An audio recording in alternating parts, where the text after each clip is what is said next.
ஐப்பசியில் ஓணம் அவிட்டம் சதயம் இவை ஒப்பிலவானார்கள்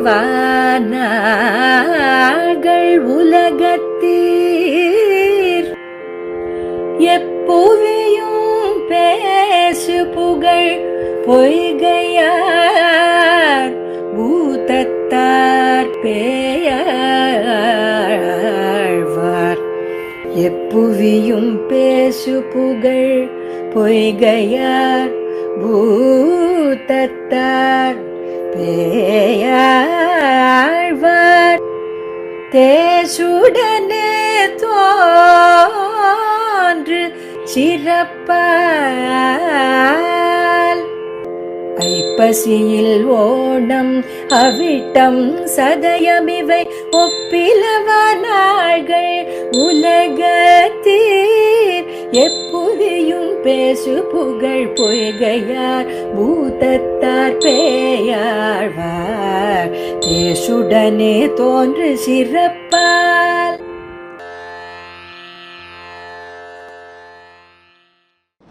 श्रीशैलेश दयापात्रं दीभक्त्यादिगुणार्णवं यतीन्द्रप्रवणं वन्दे रम्यजामातरं मुनिं लक्ष्मीनाथसमारम्भां नादयामनमध्यमाम् अस्मदाचार्यपर्यन्तां वन्दे गुरुपरम्परां यो नित्यमच्युतपदाम्बुजयुग्मरुक्म यामोकतस्य धीराणि धृणाय मेने अस्मद्गुरोर्भगवतोस्य देहिकसिन्धोः रामानुजस्य शरणौ शरणं प्रपद्ये मातापिता युवदयस्तनया विभूतिः सर्वं यदेव नियमेन मदन्वयानाम् आद्यस्तनः कुलपतेः वकुलाभिरामं श्रीमत् पतङ्ग्रीवलं प्रणमामि मूर्धना बुधं सरस्य महदात्वे पट्टनाद श्रीभक्तिसारकुलशेखरयोगिवाहान् पत्राङ्गिरेणु प्रगालधीन्द्रमिश्रान् श्रीमत्पराङ्कुशमुनिं प्रणतोऽस्मि नित्यम् என்பிரவிதீர இரஞ்சினேன் இன்னமுதா அன்பே தகலி அழித்தானே அன்புகள் சேர் சீரத்தார் முத்துக்கள் சேரும் கடல் மல்லை பூதத்தார் பொன்னங்கடல் வேதாந்தமேப்யாமிருத வாரிஜாசே வேதார்த்த சாராமுத பூரமக்யம் ஆதாய வருஷந்தமகம் பிரபத்தியே காருண்யபூர்ணம்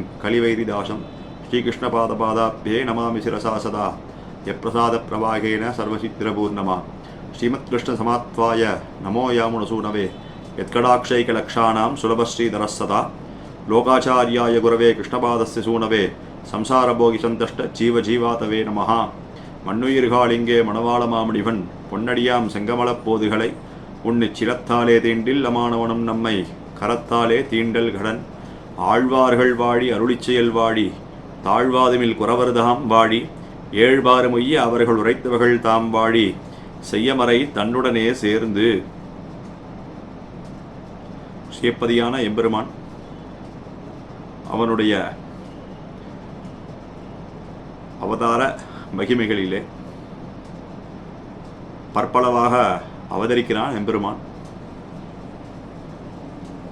மீனோடாமை கேழல் அறிகுறலாய் முன்னுமிராமனாய் தானாய் பின்னுமிராமனாய் தாமோதரனாய் கற்கியும் ஆனான் தன்னை அப்படின்னு திருவங்கி ஆழ்வார் பளபளவாக எம்பெருமான் எடுத்த அவதாரங்கள்லாம் அனுபவிக்கிறார். நம்மாழ்வார் தாமயம் என்னென்ன யோனியுமாய் பிறந்தாய் எமையோர் தலைவா.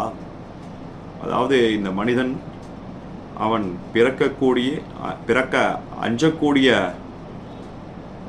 ஜென்மங்களிலே எம்பெருமான் தாழ்ந்து பிறந்தான். எதற்காக சுவாமி தாழ்ந்து பிறந்தான் அப்படின்னா,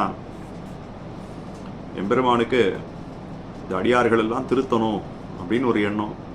முதல்ல எம்பெருமான் என்ன பண்ணுறான், இருட்டறையில் இருக்கக்கூடிய ஒரு இருட்டறை, அந்த இருட்டறையில் ஒரு விளக்கானது கிடைத்தால் எப்படி அந்த இருட்டானது தானே விலகிவிடுமோ அப்பேற்பட்ட எம்பெருமான் என்ன பண்ணுறான், வேதாந்தங்கள்லாம் கொடுக்குறான். வேதாந்தங்கள்லாம் கொடுத்தா கூட அதை வச்சு இந்த சேதனர்கள்லாம் திருந்துவா, அதை வச்சு அவர்கள்லாம் தன்னுடைய நித்திய விபூதியாக சொல்லக்கூடியதான பரமோதத்துக்கு வருவா, அதன் வழி பின்பற்றி வருவா அப்படின்னு பார்த்தான்.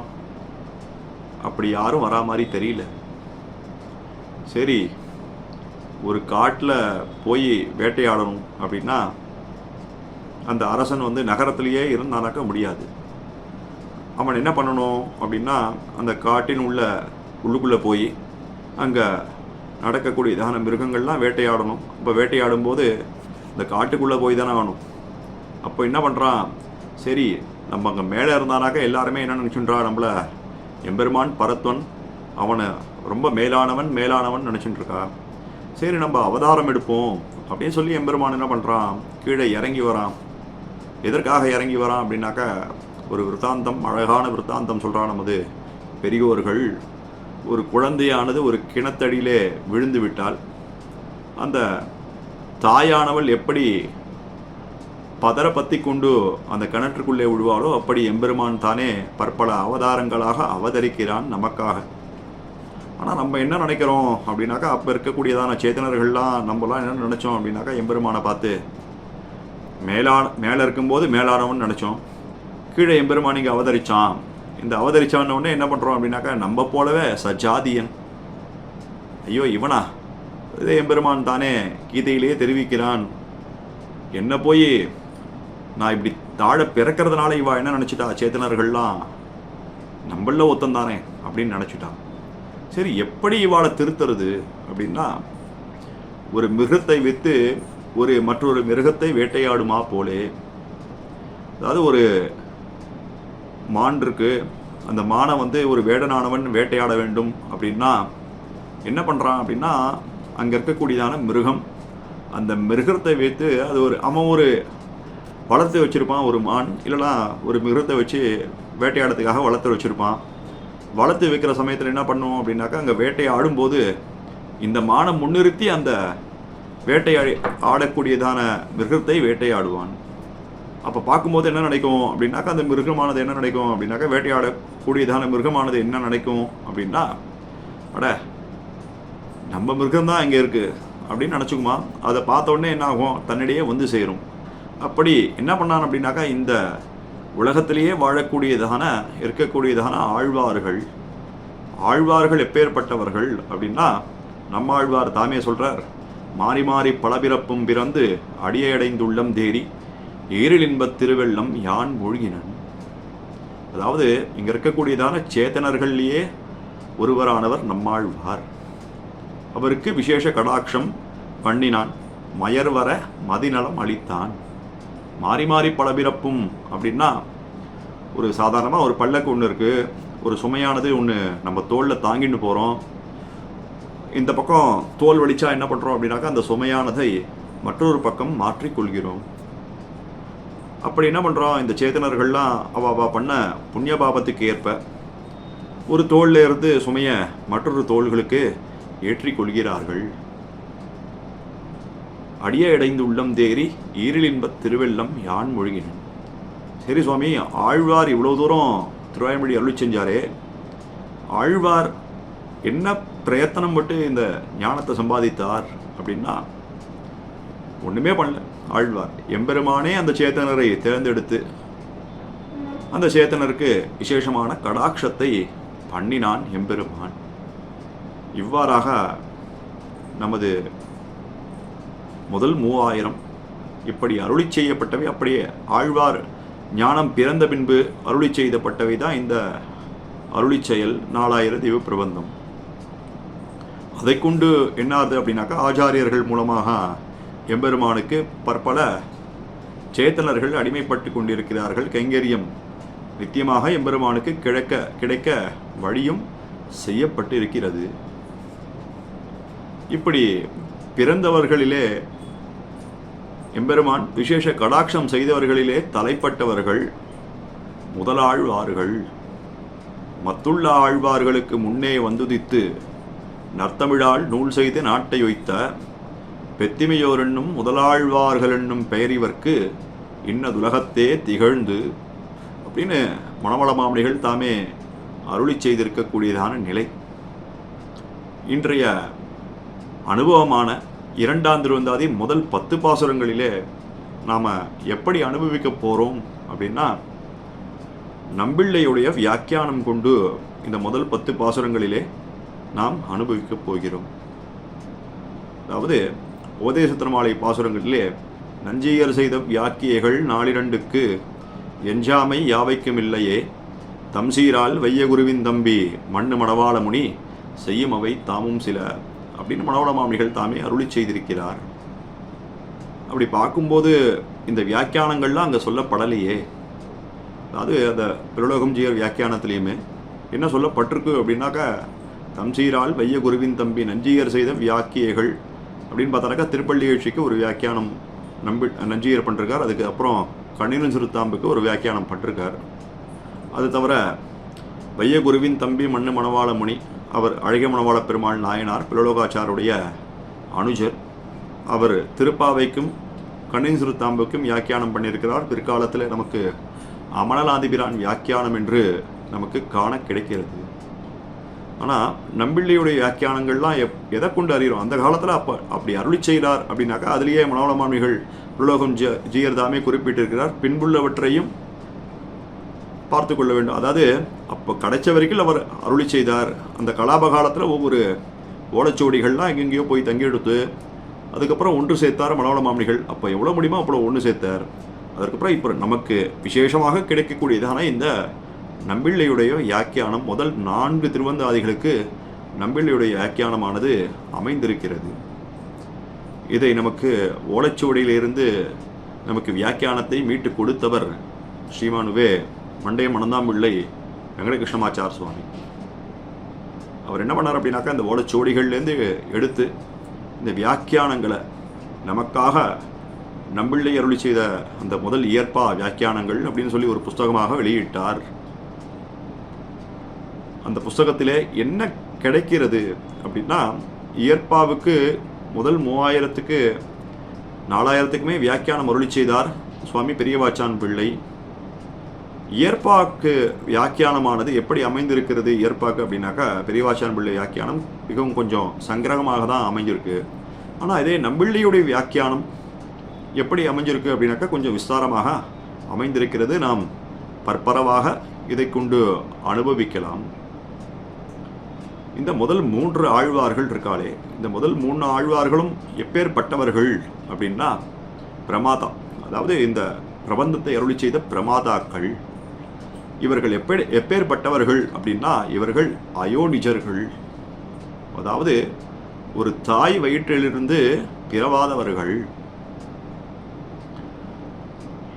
நேற்று வரை அனுபவித்த பொய்கை ஆழ்வார் அவர் எதோத்தகாரி சன்னதியிலே இருக்கக்கூடியதான பொய்கை புஷ்கரணியிலே தாமரை பூவிலே அவதரித்தார் என்று அறிந்து கொண்டோம். அதற்கு மேற்பட இன்றைய தினம் தொடங்கி அனுபவிக்கக்கூடியதான புதத்தாழ்வார் இந்த பிரபந்தத்தின் பிரமாதா. அவர் திருக்கடல்மல்லை எம்பெருமான் தலசேன பெருமாள் சன்னதியிலே இருக்கக்கூடியதான தோட்டத்திலே அமைந்துள்ள குறுக்கத்தி பூவிலே அவதரித்தார். அதற்கு மேற்பட 3ஆம் திருவந்தாதி அருளி செய்த பேயாழ்வார். இந்த பேயாழ்வார் அள்ளிக்கேணி அதனுடைய கணத்தில் இருக்கக்கூடியதான அள்ளி மலரிலே அவதரித்தார். ஆக இம்மூவரும் தாய் வயிற்றில் பிறவாதவர்கள். இவர்கள் 3 பேருக்கும் என்ன ஒரு விசேஷம் அப்படின்னா, இந்த மூவருக்கும் உள்ள விசேஷமானது இவர்கள் எப்படி அயோனிஜர்களோ அதே ஒரே வருஷத்தில் அடுத்தடுத்த தினமானது இவர்களுடைய திருநக்ஷத்திரங்கள் அமைந்துள்ளது. ஐப்பசியில் ஓணம் அவிட்டம் சதயம் இவை ஒப்பிலவா நாள்கள் உலகத்தீர். எப்புவியும் பேசுபுகழ் பொய்கையார் பூதத்தார் பேயாழ்வார் தேசுடரே தோன்னு சிறப்பால்.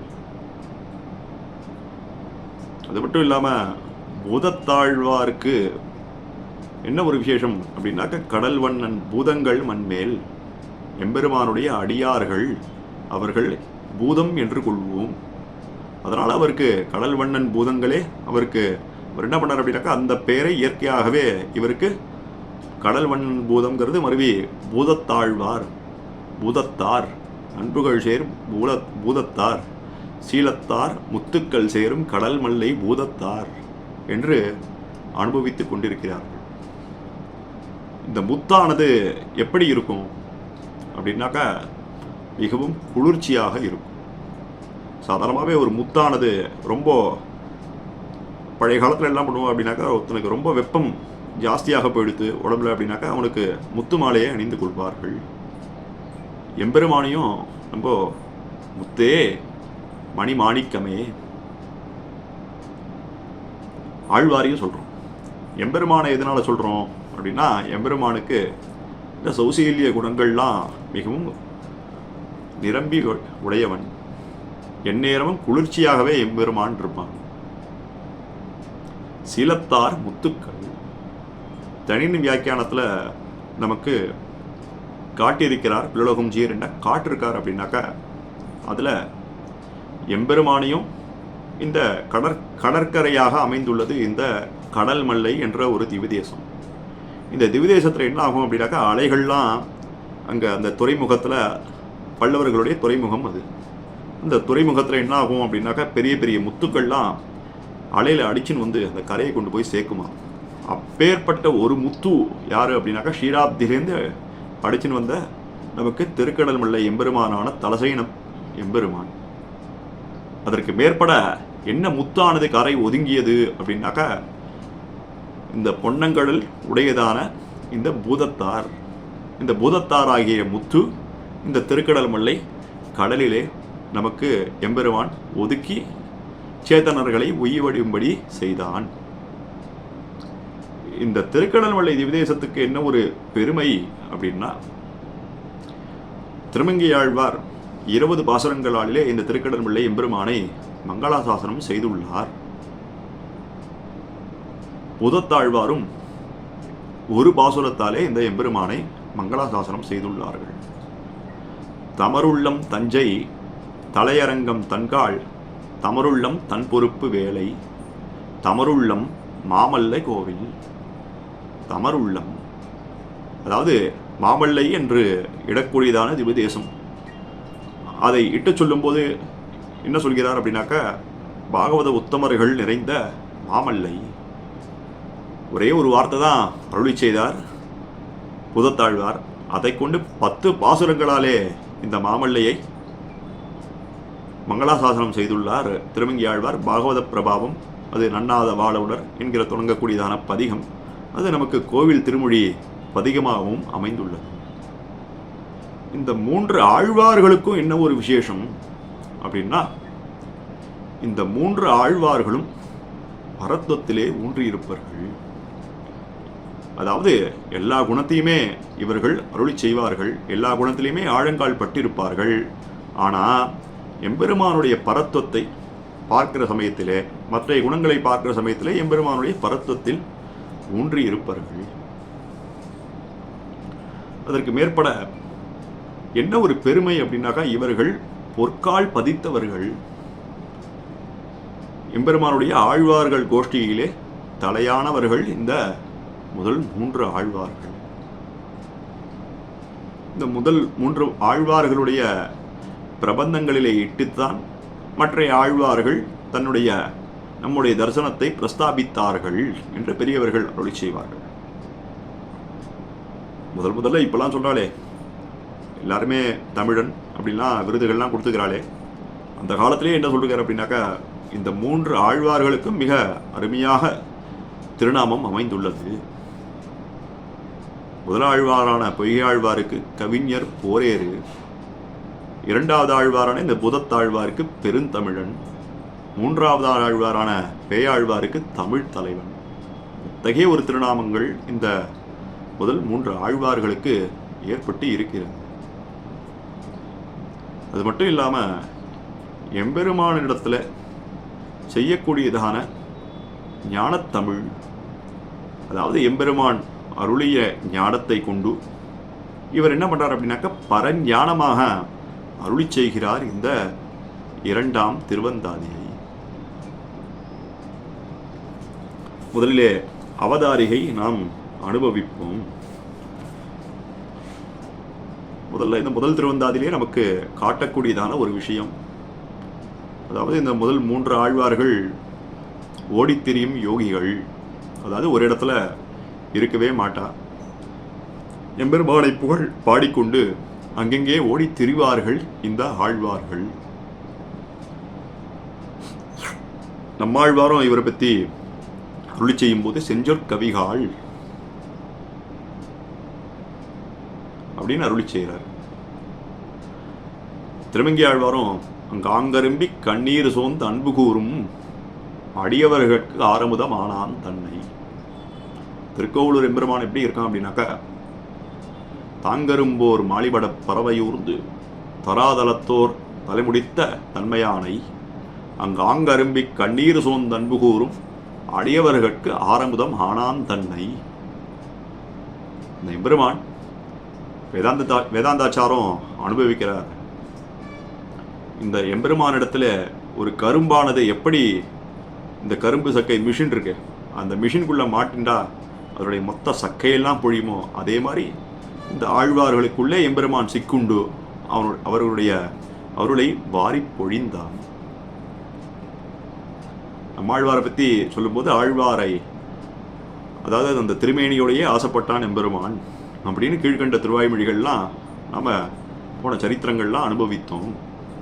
அப்பேற்பட்ட அடியார்களுடைய திருமேனியை விரும்பியும் எம்பெருமான் என்ன பண்ணிருக்கான் அப்படின்னாக்கா முதலாழ்வார்களிடத்திலே நெருக்குண்டான். ஞானியை விக்கிரகத்தோடே ஆதரிக்கும். அதாவது இவருடைய திருமேனி ஸ்பர்ஷமே எம்பெருமானுக்கு உத்தேசம். எம்பெருமானுடைய திருமேனி ஸ்பர்ஷம் எப்படி நமக்கெல்லாம் உத்தேசமோ அத்தகைய ஒரு அன்பு கொண்டு இவர்களிடத்திலே நெருக்குண்டான் திருக்கோவலூர் ஆயனான எம்பெருமான்.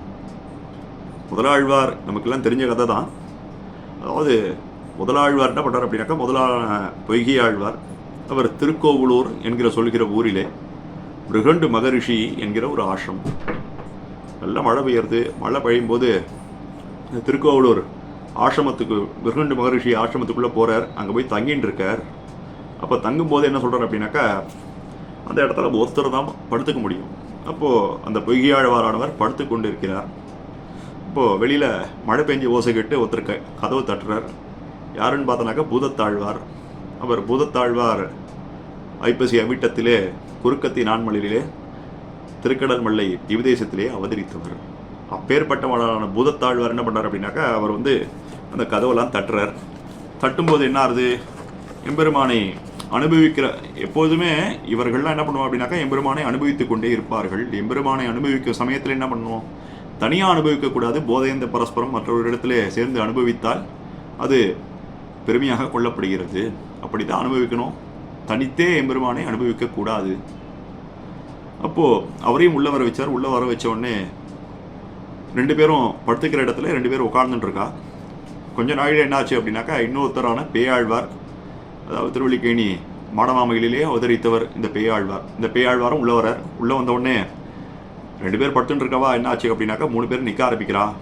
நிற்க ஆரம்பிக்கும் போது உள்ளுக்குள்ளே யாரோ எம்பெருமான இடத்துல ஏத்துறார், யாரோ நெருக்கிறா. இவன் மூணு பேரையும் யார் நெருக்கிறான்னு பார்த்தோன்னாக்கா அதுதான் திருக்கோவலூர். இரண்டு பேர்களும் இரண்டு விளக்குகளை ஏற்றுகிறார்கள். அதை கொண்டு பேயாழ்வாரானவர் அந்த பரமபக்தியாக அமைந்துள்ள 3ஆம் திருவந்தாதியை அருளி செய்தார் என்று அவதாரிகளிலே நாம் பார்க்கிறோம். இத்தகையான அவதாரிகளில் இந்த திருவந்தாதியிலே என்ன அருளி செய்திருக்கார் அப்படின்னா, கீழ் திருவந்தாதியிலே ஆழ்வார் உபயவிபூதி யுக்தேவனான சேஷித்துவத்தை பிரகாசித்தாராய் நின்றான். அதாவது முதல் திருவந்தாதியிலே இத்தனை நாள் வரைக்கும் நம்ம என்ன அனுபவித்தோம் அப்படின்னா, எம்பெருமானுக்கு 2 விபூதிகள் உண்டு.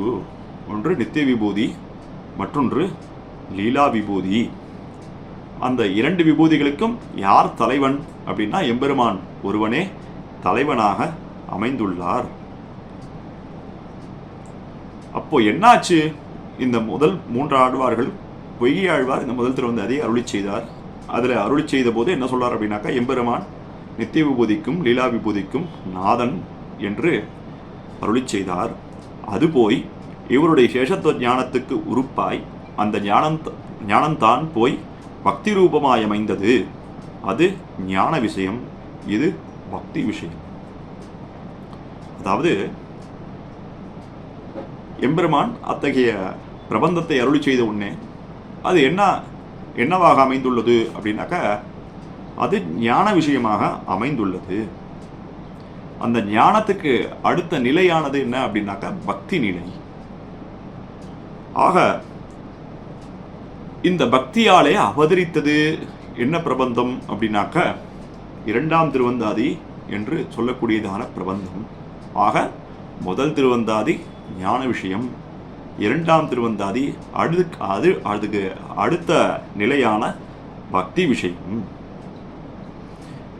அதாவது பக்தியாலே வழிந்து புறப்பட்ட சொல்லாய் இருக்கிறது. ஆக பக்தியாலேயே சொல்லப்பட்டதான இருக்கக்கூடியதான பிரபந்தம் எது அப்படின்னா அதுதான் 2ஆம் திருவந்தாதி. அதற்கு மேற்பட என்ன கேட்கிறார் அப்படின்னா, சரி சுவாமி, அவர் ஞான விஷயமாக அருளி செய்தார், அவருக்கு பக்தி கிடையாதா? முதல் திருவந்தாதி அமைந்துள்ளது ஞான விஷயம் அப்படின்னா அப்போ பொய்யாழ்வாருக்கு பக்தி கிடையாதோ அப்படின்னா, அவருக்கு பக்தி இல்லையோவெண்ணில் உண்டு. காரண ரூபமாக அவஸ்தியா பேதமே உள்ளது. உபய விபூதியையும் அனுசந்தித்து பிறந்த ஞானம் அவரது, அது பக்குவமாய் பக்தி ரூபாவண்டமானபடி இவரது. கீழில் திருவந்தாதியில் அவர் விபூதி விஷயமாக அனுசந்தித்த பரபடங்களும் இவர் தாமே மனசுள்ளே அனுசந்தித்து அந்த பக்தி பாரவசத்தாலே பிறந்த பாசுரமானது ஒரு பிரபந்தமாய் கொண்டு தலை கட்டீராகிறது. அதாவது ஒரு குயவன் அவன் என்ன பண்ணுறான் அப்படின்னா, அவன் ஒரு குடம் பண்ணணும். அந்த குடம் பண்ணுறதுக்கு என்ன வேணும் அப்படின்னா 3 வேண்டும். முதல்ல மண் வேணும், அதற்கப்புறம் அதற்கு இருக்கக்கூடியதான அது ஒரு இயந்திரம், இன்னும் சொல்லுவாளே குயவன் மண்பானை பண்ணுவதற்கான ஒரு இயந்திரம். அதற்கு மேற்பட என்ன வேணும் அப்படின்னாக்கா அதற்கு மேற்பட அந்த குயவன் வேண்டும். ஆக இங்கே என்ன அப்படின்னா 3 காரியங்கள் இருந்தால் மட்டுமே இங்கே அந்த குடமானது செய்யக்கூடியது. ஆக பொய்கையாழ்வாருடைய காரணமானது என்ன அப்படின்னாக்கா ஞானம். பூதத்தாழ்வாருடைய காரணமாக இருக்கக்கூடியது என்ன அப்படின்னாக்கா பக்தி. அதாவது பொய்கையாழ்வாருடைய காரணமான ஞானம், பூதத்தாழ்வாருடைய அதன் காரியமாக பக்தி. அதாவது நித்திய விபூதி லீலா விபூதி ரெண்டும் இருக்கு. அதை ரெண்டுத்தையும் நினைத்து பிறந்த ஞானம் யாருது அப்படின்னா அது பொய்கையாழ்வாருடையது.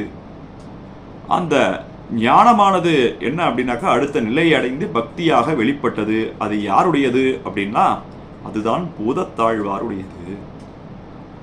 முதல் திருவந்தாரில் என்ன பண்ணார் அப்படின்னாக்கா இந்த பொய்கையாழ்வார் எம்பெருமானுடைய விபூதிகளை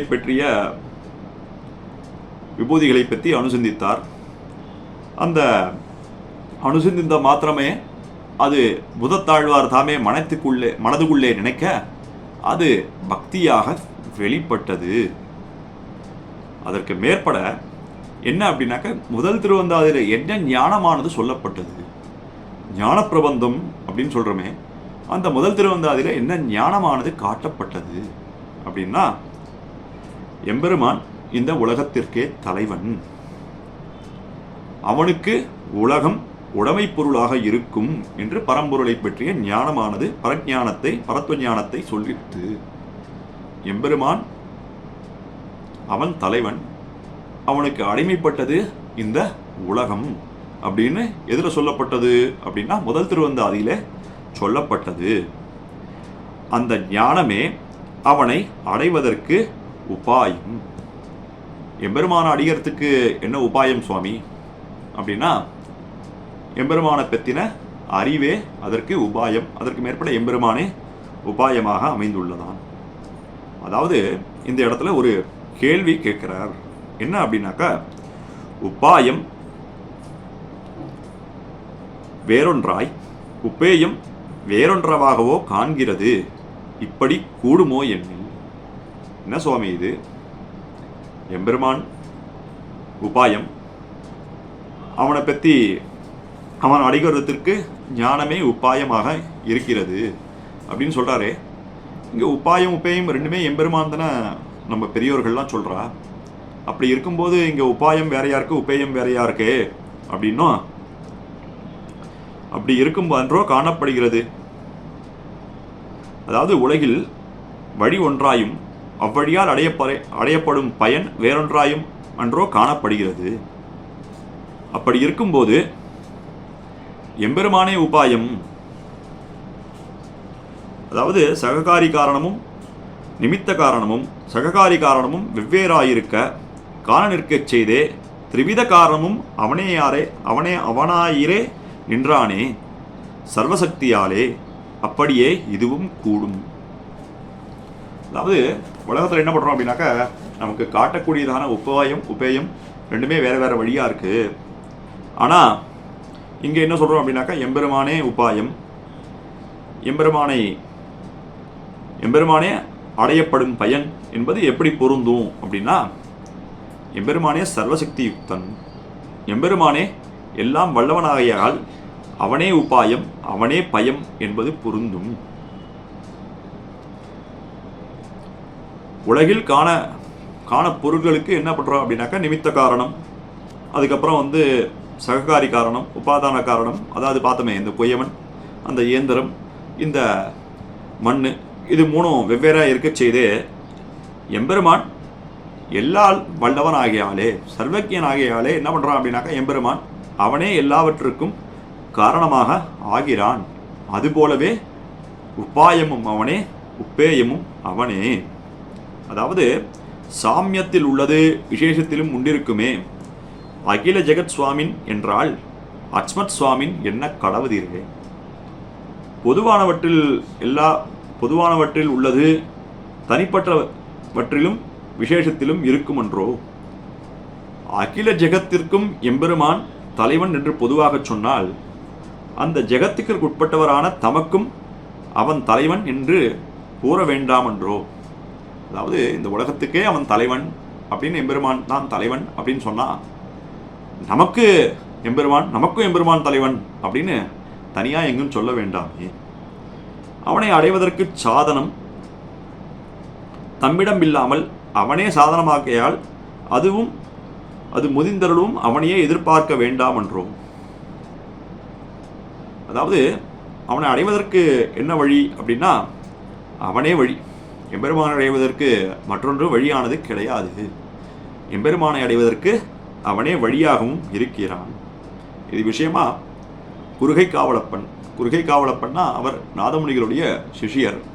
அவரிடத்துல பரமேஸ்வரத்து ஆண்டான் அப்படின்னு ஒரு சுவாமி. அவர் என்ன கேட்குறார் அப்படின்னா, அவர் கேட்குறாராம், ஜெகத்துக்கும் ஈஸ்வரனுக்கும் சம்பந்தம் இருக்கிறபடியன் என்று கேட்க, எந்த ஜெகத்துக்கும் எவ்வீஸ்வரனுக்கும் என்று கேட்க திருப்தனாய் போனான்.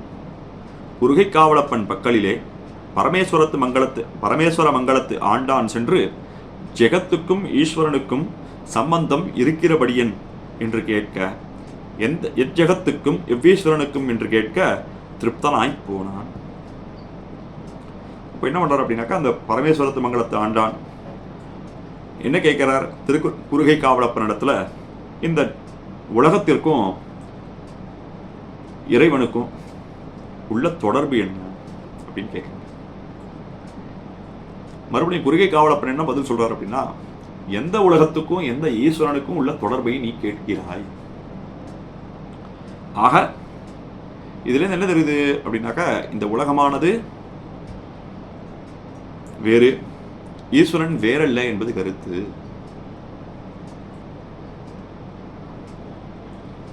ஆத்மாவையும் ஈஸ்வரன் என்றே பிரமாணம் கூறுகிறது. அதாகிறது, ஆத்மாவையும் ஈஸ்வரன் என்று பிரமாணம் சொல்ல கடவது. சரீரம் ஆத்மாவுக்கு சேஷமா போலே ஜெகத்தும் ஈஸ்வரனை குறித்து சரீரமாக இருக்க கடவுது. அவர் பதிம்விஸ்வசியா என்றார். இவரும் முக்குமே அவ்வர்த்தத்தை அனுபவிக்கிறார். மேலே பொய்யாழ்வார் என்ன சொல்றார் அப்படின்னா, ஆத்மாவையும் ஈஸ்வரன் என்று பிரமாணம் சொல்றது. எப்படி ஆத்மாவுக்கு இந்த உடம்பானது அடிமைப்பட்டிருக்கோ, அப்படி எம்பெருமானுக்கு இந்த உலகமானது என்ன இருக்கு அப்படின்னா சரீரமாக இருக்கு. அதை தான் என்ன அனுபவிச்சார், பதிம் விஸ்வசிய, அவன் உலகத்துக்கு தலைவன் என்பதை அனுபவித்தார் பொய்கையாழ்வார் முதல் திருவந்தாதியிலே. அந்த உலகத்துக்குள்ள ஒருத்தர் தானே இந்த பூதத்தாழ்வார். ஆக இது இவருக்கும் பொருந்துமே. அந்த எம்பெருமான் தான் தமக்கும் தலைவன் அப்படின்னு அனுபவிக்கிறார் இந்த பூதத்தாழ்வார். அதற்கு மேற்பட முக்கியமாக ஒரு கேள்வியை கேட்டுக்கொண்டு நம்பிள்ளை தாமே அதுக்கு விளக்கமாக அருளி செய்கிறார்.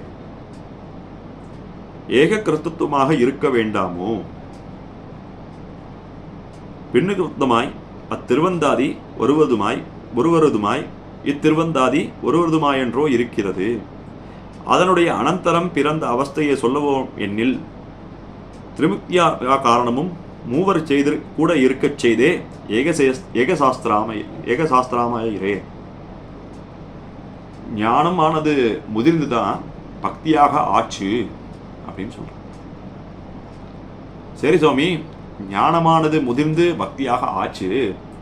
அப்படி இருக்கும்போது முதல் திருவந்தாதி பொய்கையாழ்வார் அருளி செய்தார், இரண்டாம் திருவந்தாதி இந்த பூதத்தாழ்வார் அருளி செய்தாக காணப்படுகிறது. அப்படி இருக்குமோ? அது எப்படி சாத்தியம்? ஞானம் பிறந்துதான், ஞானம் முதிர்ந்துதான் பக்தி ஆறுது அப்படின்னு அனுபவிச்சோம். அப்படி இருக்கும்போது எப்படி சுவாமி இது சாத்தியம்? அதாவது ஞானம் பிறந்து அதற்கு பிற்பாடாக பக்தி பிறந்து அதற்கு பிற்பாடாக இந்த தரிசனமானது காண கிடைக்கிறது. அது எப்படி சுவாமி சாத்தியம் அப்படின்னா, இதற்கு மேலே உத்தரமும் அருளி செய்கிறார் சுவாமி நம்பிள்ளை. எப்படின்னா, பாணினி, வரருச்சி, பதஞ்சலி இவா 3 பேரும் என்ன பண்ணிருக்கா அப்படின்னா, வியாக்கரணம், விருத்தி, பாஷ்யம் ஆகிய 3 நூல்களை இயற்றியிருந்தாலும் அவை ஒரே பொருளை விளக்குவை. அதாவது இந்த மும்மணி சாஸ்திரம் அப்படின்னு சொல்கிறோம். அப்படி அந்த 3 முனிகளும் சேர்ந்து இந்த சாஸ்திரத்தை எழுதினா கூட என்ன சொல்கிறோம் அப்படின்னாக்கா அது மும்மணி சாஸ்திரம் அப்படின்னே சொல்கிறோம். அதற்கு மேற்பட அதுதான் என்ன சொல்கிறோம் அப்படின்னாக்கா மும்மணி சாஸ்திரம் ஒரே சாஸ்திரமாகவென்றோ வியாக்கரணம் கொள்ளப்படுகிறது. அதற்கு மேற்பட மீமாம்சா சாஸ்திரம் அது என்ன பண்ணுறார் அப்படின்னாக்கா ஜெய்மினி முனிவர் அவர் 12 அத்தியாயங்கள் எழுதியிருக்கிறார். வேத வியாசர் அவர் 4 அத்தியாயங்கள் எழுதியிருக்கிறார். அப்படி ரெண்டுமே சேர்த்து தான் என்ன ஆறுது அப்படின்னாக்கா ஒரே சாஸ்திரமாக கொள்ளப்படுகிறது. அப்படியே இங்கும் கொள்ள வேண்டும். அங்கு எப்படி அந்த 3 பேரும் சேர்ந்து அந்த திரிமுனி சாஸ்திரத்தை வியாக்கரணமாக சொல்கிறோமோ, எப்படி இந்த பாஷ்யத்தை இங்கே மீமாம்சா சாஸ்திரத்தில் எப்படி சொல்கிறோமோ, அதே மாதிரி தான் இந்த 3 பேர்களும் சேர்ந்து இந்த 3 திருவந்தாதிகளை அனுசந்தித்தார்கள். அதாவது இந்த 3 பேருக்கும் பிறக்கக்கூடியதான நிலையானது எப்படின்னா, ஒருத்தருக்கே பிறக்கக்கூடியதான நிலையாக நாம் காண கிடைக்கிறோம். அதில் விசித்திர ஞான சக்தி யுக்தன் ஜெகத் காரணபூதன் அவனாகிறான் சங்கு சக்கர கிரதாதரன் என்றதிரே. அவன் என்ன ஆறுது அப்படின்னாக்கா, எம்பெருமானுக்கே உள்ளதான ஒரு தன்மை, அளவற்ற ஞானம் சக்திகளை உடையவன் அவன்தான் என்ன பண்ணுறான் அப்படின்னாக்கா இந்த உலகை படைக்கிறான். அவன்தான் என்ன பண்ணிருக்கான் அப்படின்னாக்கா சங்கு சக்கரங்களை ஏந்திரவன் என்று முதல் திருவந்தாதியிலே சொல்லப்பட்டது. இப்படி கூறியதும் என்ன சம்பந்தம் அப்படின்னாக்கா இதுவும் தான் ஒரு பக்தியாக ஆகும். அதாவது எம்பெருமான் என்ன பண்றான் அப்படின்னாக்கா பக்தி ரூபாமயமான ஞானமானது இந்த ஆழ்வார்களுக்கு அருள்கிறான். முன்னில்லாத அறிவை அதாவது என்ன சொல்றான் அப்படின்னாக்கா, இப்போது முன்பு உண்டாயிருந்து ஒன்றுக்கே இருக்கையாலே இப்போது உண்டாக்கினபடியாலே சொல்லுகிறது. எம்பெருமான் அருள இவர்கள் அருளி செய்தார்கள். அதாவது இதற்கு முன்னாடி இருக்கக்கூடியதான அறிவே இல்லை. இந்த அறிவானது யார் காமிக்கிறார் அப்படின்னாக்கா, தனக்கும் உள்ள சேஷ சம்பந்தத்தை யார் காமிக்கிறார் அப்படின்னாக்கா எம்பெருமான் காட்டி கொடுக்க இந்த பூதத்தாழ்வாரானவர் அருளி செய்தார். எம்பெருமானே உபாயமாகையால் பக்தியை உண்டாக்கினவனும் அவனே. அதாவது எம்பெருமான் தானே உபாயம், எம்பெருமான் தானே உபேயம் என்று சொல்கிறோம். அந்த பக்தியை யார் உண்டாக்குறா சுவாமி? பக்தி நம்மிடையே பிறக்கிறதா? தாராள பக்தியானது கிடைக்கிறதோ எனில் இந்த ஆழ்வார்களுக்கு தாராள பக்தியே கிடையாது. எம்பெருமான் அருளி மயர்வர மதிநலம் அருளினன்.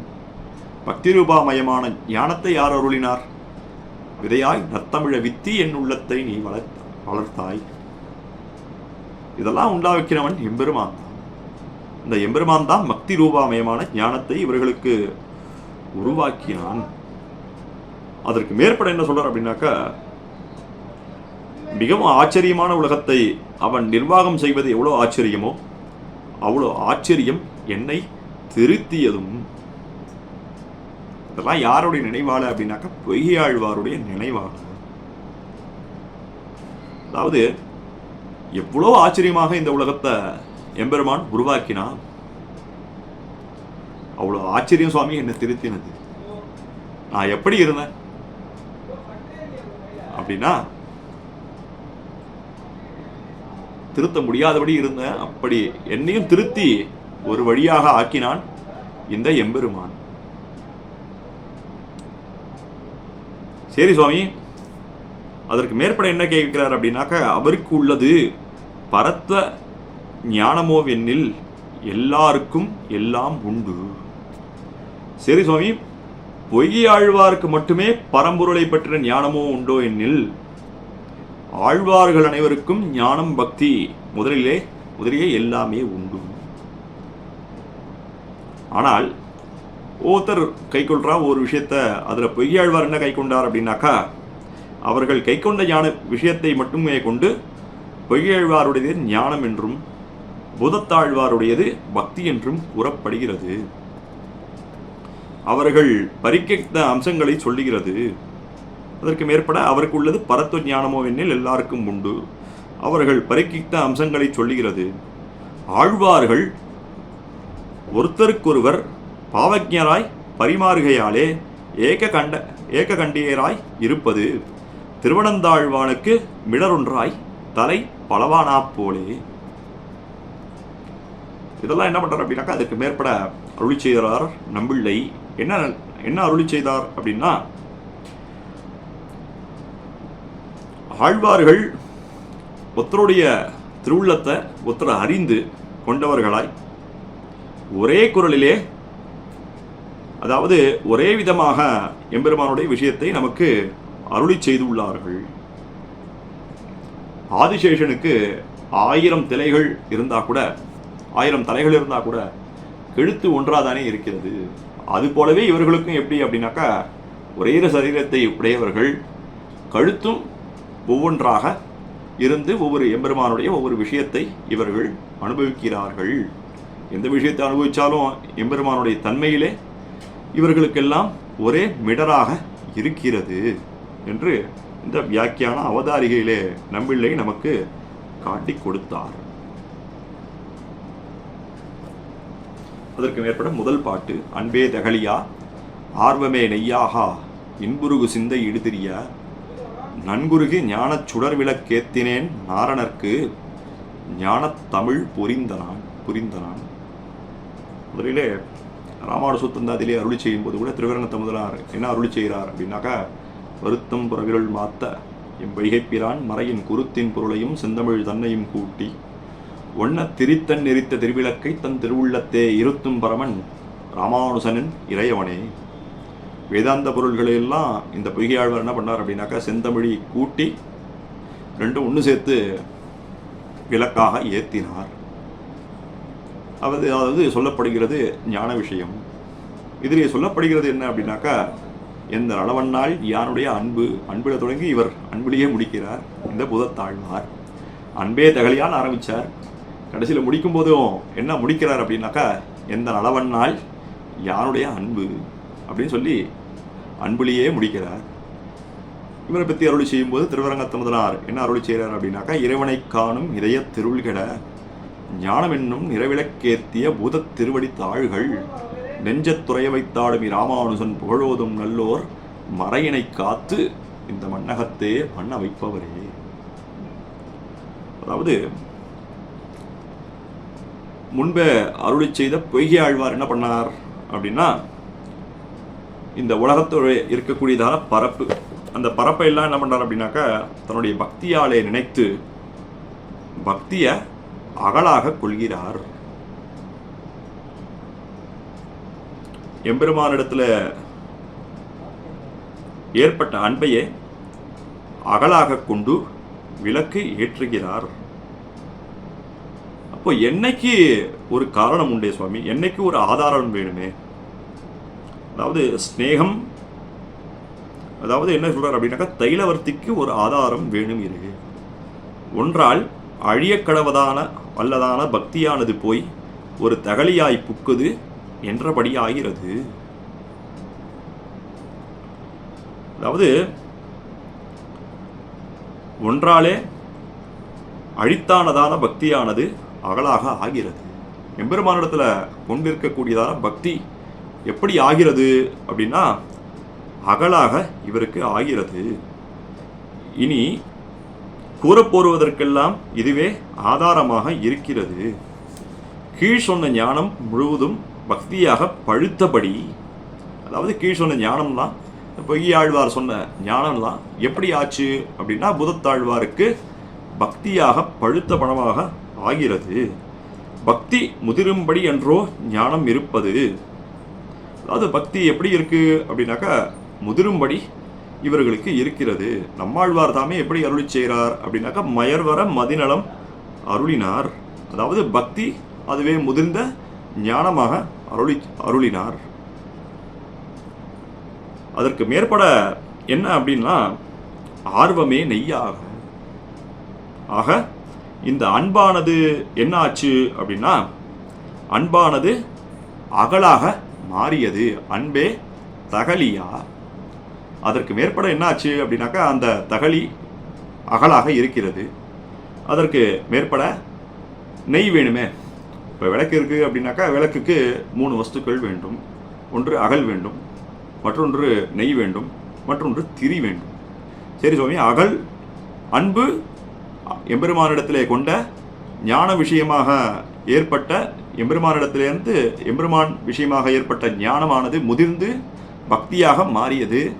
அந்த பக்தி தகலி அதுதான் அகலாக மாறியது. அதற்கு மேற்பட நெய் வேணுமே.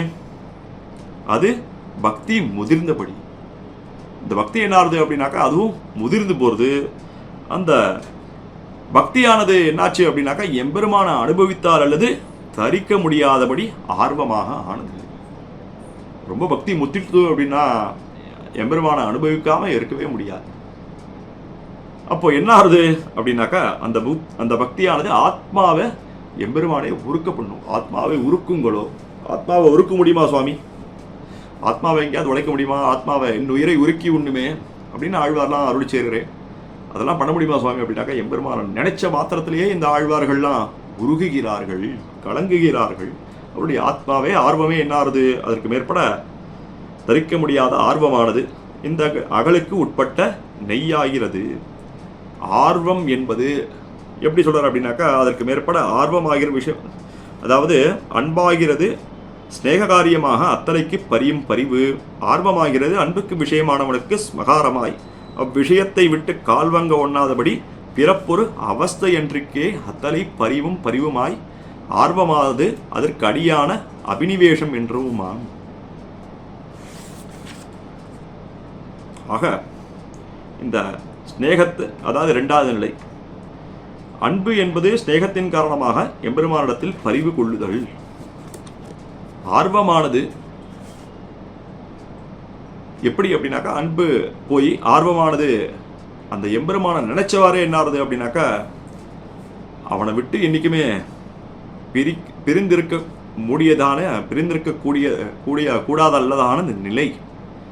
அதாவது எம்பெருமானிடம் கொள்ளும் பரிவு என்றும் ஆர்வம் என்பது அப்பரிவுக்கு காரணமான ஈடுபாடும் என்று கொள்ளலாம். நாச்சியார் திருமொழியில் தாமே ஆண்டார் அருள் செய்கிறார். ஆவலன் புடையார்தம் மனத்தண்ணி மேவலன் இறைசூழ் துவராபதி காவலன். ஆக அதற்கு மேற்பட என்ன ஆறுது அப்படின்னாக்கா முதல்ல அகல் வந்தது, அதற்கு பிற்பாடாக நெய் வந்தது. இப்போ திரி வேண்டுமே சுவாமி.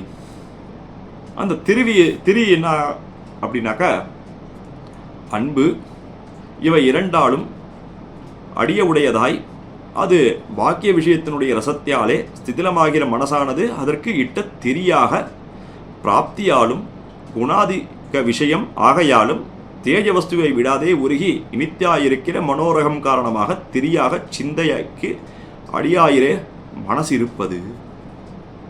அதற்கு மேற்பட என்ன சுவாமி அப்படின்னாக்கா, அன்பு ஆர்வம் இரண்டத்தையும் காரணம் உடையதாக இருக்கக்கூடியதான எம்பெருமானுடைய இனிமையாலே இந்த சிதைகின்ற மனமானது அந்த விளக்குக்கு இட்ட திரியாக ஆகிறது.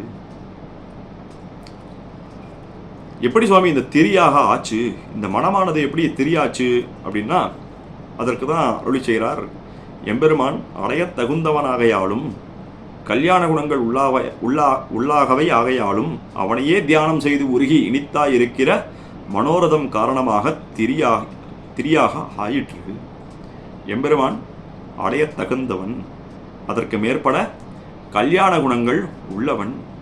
அவனையே தியானம் செஞ்சு என்னாச்சு அப்படின்னாக்கா, அவனையே தியானம் செய்து உருகி இனித்தாயிருக்கிற மனோரதம் காரணமாக ஆயிற்று. சிந்தைக்கு காரணமாக அன்றோ மனம் இருப்பது. அதற்கு மேற்பட நன்கு உருகி, அதாவது ஆத்மாவை என்ன சொல்றோம் அப்படின்னாக்கா, ஆத்மாவுக்கு ஞானமானது உண்டு, ஞானவான் அப்படின்னு சொல்றோம். அதுல ஆத்மாவுக்கு ஞானம் என்ற குணமே சரணமாகையால் ஞானமாக கூறப்படுகிறது ஞானவான் என்பது போலே என்று கூறியுள்ளபடி ஞானத்தை சாரபூதமாக உடையதான ஆத்மாவை குறிப்பதாக சொல்லலாம். அதற்கு மேற்பட என்ன சொல்றார் அப்படின்னாக்கா, நன்மை உடையது நண்பு என்பதை ஆத்மா என்றும் கொள்ளலாம்.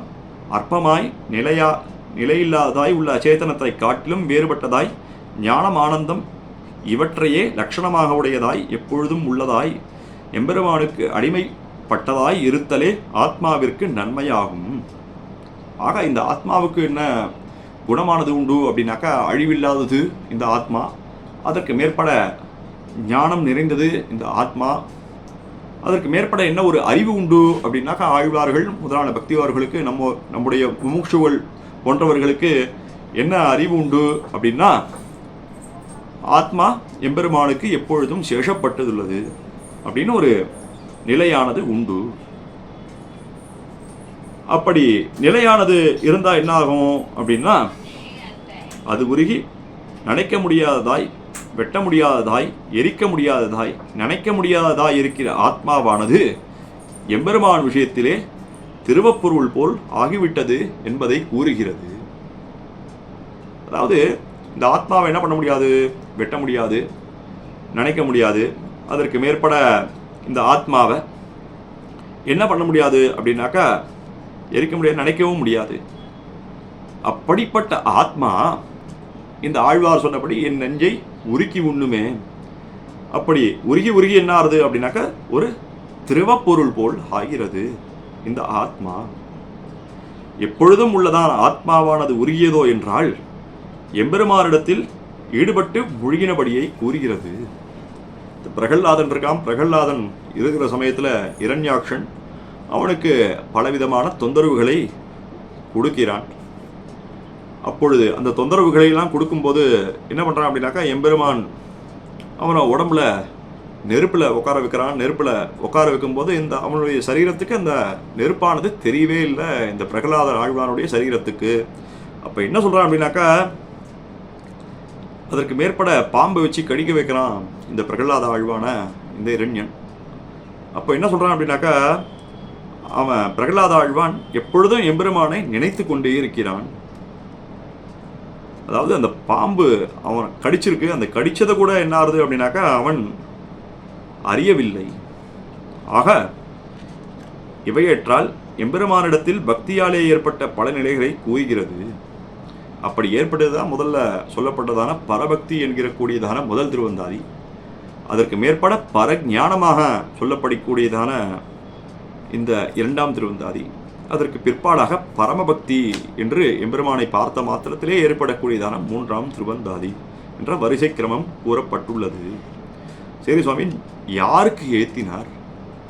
முதல் அகல் இருக்கு, அதற்கு மேற்பட நெய் இருக்கு, அதுக்கப்புறம் திரி இருக்கு. என்ன பண்ணார் இதெல்லாம் வச்சுண்டு அப்படின்னாக்கா, ஞான சுடர் விளக்கேற்றினேன். அதாவது அவ்வளவிலே பகவத் பிரசாத அர்த்தமான பரஞானமாகிற உஜ்ஜலவ தீபத்தை ஆரோபித்தேன். எம்பெருமானுடைய அருளாலே இந்த பரஞானமாக சுடர் விளக்கை நான் ஏற்றினேன்.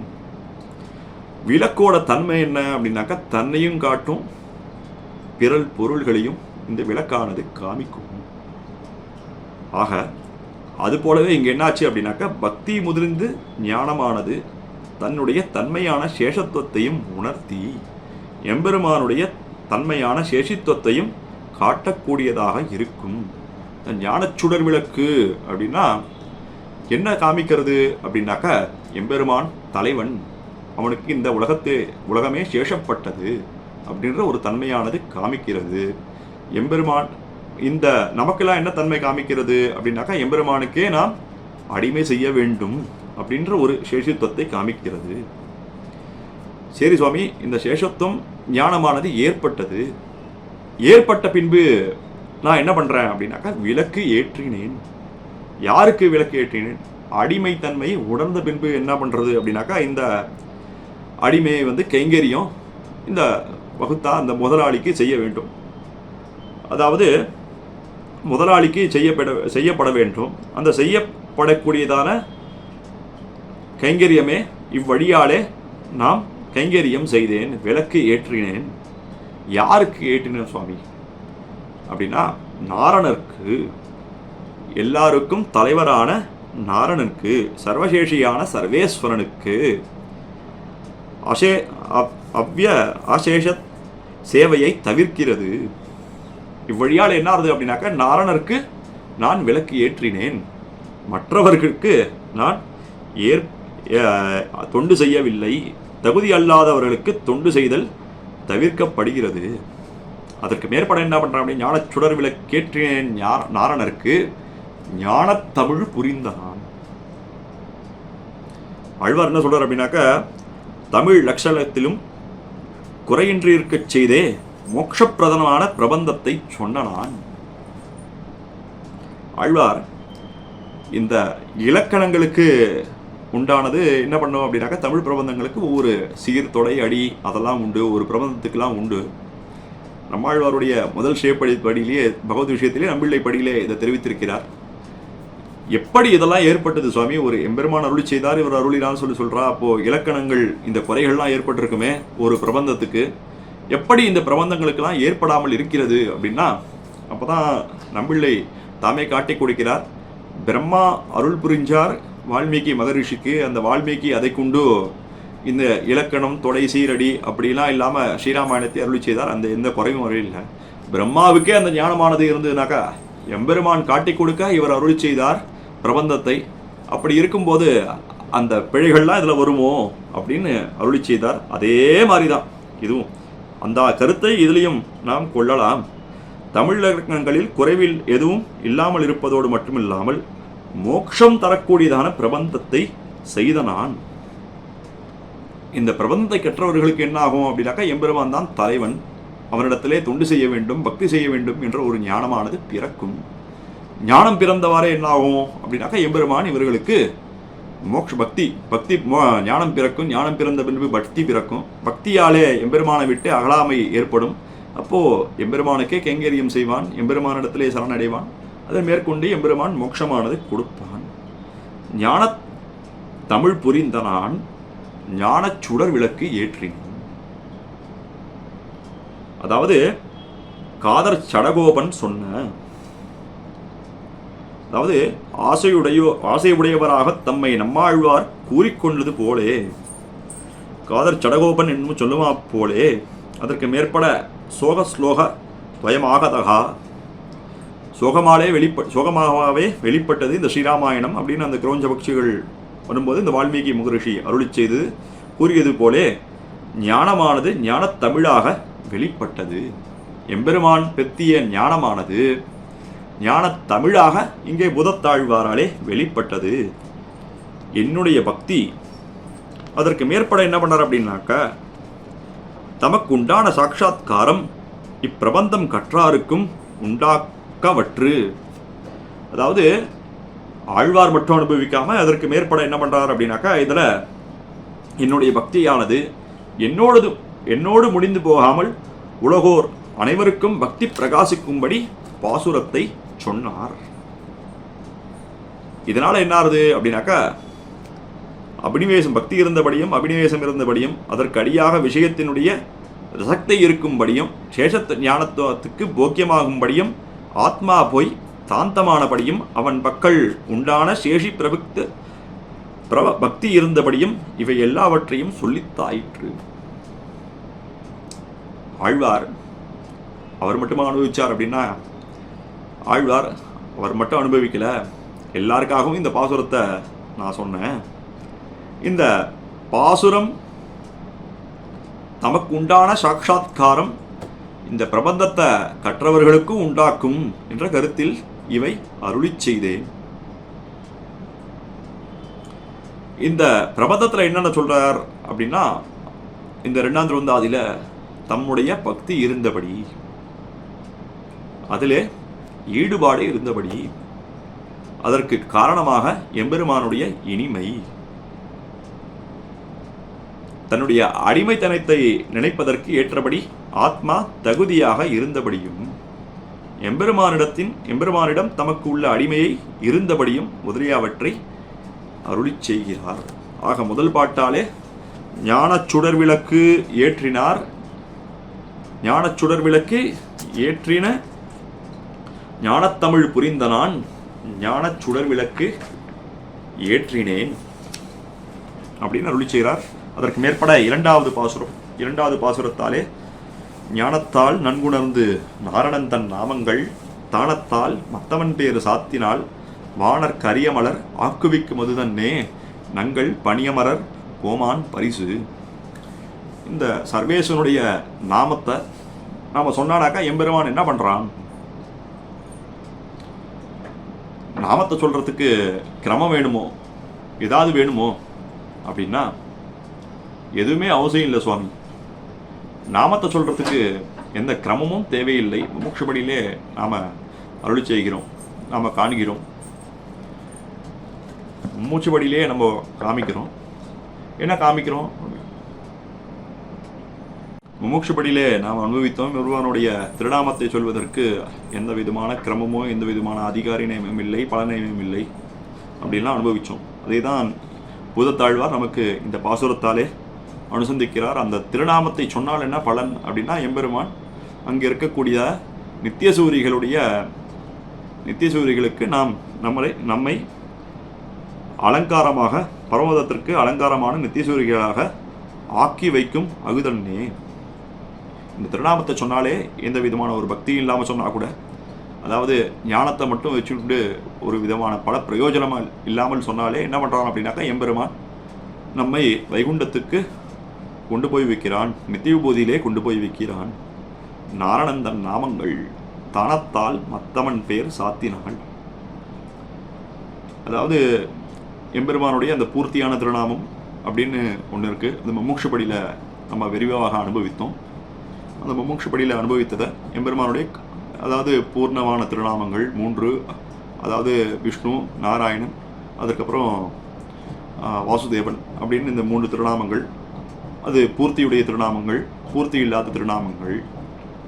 இதில் எந்த திருநாமத்தையும் சொன்னாலுமே பக்தியோட உணர்ந்து உயர்ந்த ஸ்தானத்தில் சொன்னானாக்கா என்ன ஆகுது அப்படின்னாக்கா, ஞானத்தால் பக்தியால் நன்குணர்ந்து. இந்த இடத்துல ஒரு திருஷ்டாந்தம் நமக்கு காட்ட கிடைக்கிறார். அதாவது இருவர் கூட ஞானத்தை அபியசிக்க செய்தே சஞ்சயனுக்கு பக்தி உண்டாய் திருதராஷ்டிரனுக்கு வரியடைவே கற்று போனாயிரே. இருவர் கூட அபியசித்தோம், உனக்கு ஞானம் உண்டாய்த்து தோற்றுவானன், எனக்கு தோற்ற தொழியாவன் என்ன, உன்னை போலே வரியடவே கற்க என்றிக்கே நான் பக்தியுடையவனாக காண அபியசித்து என்றானிரே. சஞ்சயனுக்கும் திருதராஷ்டிரனுக்கும் ஒரு சம்பாதம் நடக்கிறது. அந்த சம்பாதத்தில் என்ன சொல்கிறார் அப்படின்னாக்கா, ஒரு வார்த்தை. இந்த வார்த்தையில் என்ன சொல்கிறான் அப்படின்னாக்கா, திருதராஷ்டிரன் கேட்குறானா, உனக்கு இவ்வளோ ஞானமானது இருக்கே, எப்படி இருக்கு அப்படின்னு கேட்குறானா. அந்த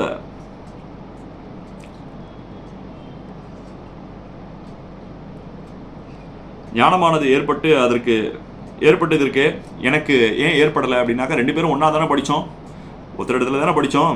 அப்படி இருக்கும்போது உனக்கு ஞானம் இவ்வளோ இருக்கே, பக்தி இருக்குது, ஆனால் எனக்கு அதெல்லாம் ஏற்படலையே அப்படின்னாக்கா, அப்போ அவர் என்ன சொல்கிறார் அப்படின்னாக்கா, நீ அதை கற்கும்போது என்னோட என்ன கட்டுறாய் அப்படின்னாக்கா, இருவரும் சேர்ந்து ஒரே இடத்துல தானே கட்டுறோம்.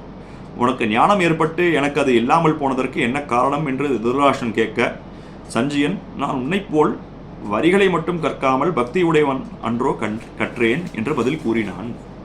ஆழ்வாரம் எப்படி இருக்கார் அப்படின்னாக்கா, வரி அடைவே கற்றாமல் அதோட பக்தி பண்ணி என்ன ஆறுது அப்படின்னாக்கா, அந்த ஞானத்தை இவர்கள் கற்றார்கள். நன்குணர்ந்து அப்படின்னு சொல்லும்போது என்ன ஆறுது அப்படின்னாக்கா, நமக்கும் எம்பெருமானுக்கும் உள்ள சேஷத்தை அறிந்து அவனுடைய திருநாமங்களை நாம் கூற வேண்டும். நாரணந்தன் நாமங்கள், நாராயணன் என்பதும் நாமந்தானே. அப்படி இருக்கும்போது நாரணந்தன் நாமங்கள் என்றதே ஏனெனில், அல்லாத திருநாமங்கரை காட்டிலும் இதுக்கு வியாபிருத்தி ஞான ஆனந்தங்கள் சொரூப நிரூபமாய் அல்லாத ஜெகத் ஞான சக்திகள் குணமாயிற்று போயிற்று. திருமந்திரம் சொரூப நிரூபகமாய் அல்லாதவை திருநாமங்களாய் இருக்கிறது. பேராயிரம் கொண்டதோர் பேருடையன் அவன் யாரெனில் நாராயணன் என்றிரே. நாமம் பல சொல்லி நாராயணா என்றதிரே. அதாவது எம்பெருமானுடைய ஞான ஆனந்தங்கள் அவனுடைய தன்மையை காட்டும் விதமாக அமைந்துள்ளது. இது நாராயணா என்று சொல்லக்கூடியதான நாமங்கள். மற்றவைகளான ஞானம் சக்தி முதலியவர்கள் குணங்களாக கூறப்பட்டது உள்ளது போலே, திருமந்திரம் நாராயண நாமம் அவனுடைய தன்மையை நிரூபித்தும் அடையாளமாகவும் மற்ற பெயர்கள் திருநாமங்களாகவும் கொள்ளப்படுகிறது. பேராயிரம் கொண்டதோர் பீடுடையன் என்று நம்மாழ்வாரும், நாமம் பல சொல்லி நாராயணா என்று பேயாழ்வாரும் அருளி செய்தார்கள் என்றோ. அதாவது மற்ற திருநாமங்கள் பூர்த்தியுள்ள திருநாமங்கள் இல்லை. நாரணந்தன் நாமங்கள் 1000 சகசிரநாமம் சொல்கிறோமே, அவ்விதமாக பல நாமங்களை உடையவன் இந்த நாராயணன்.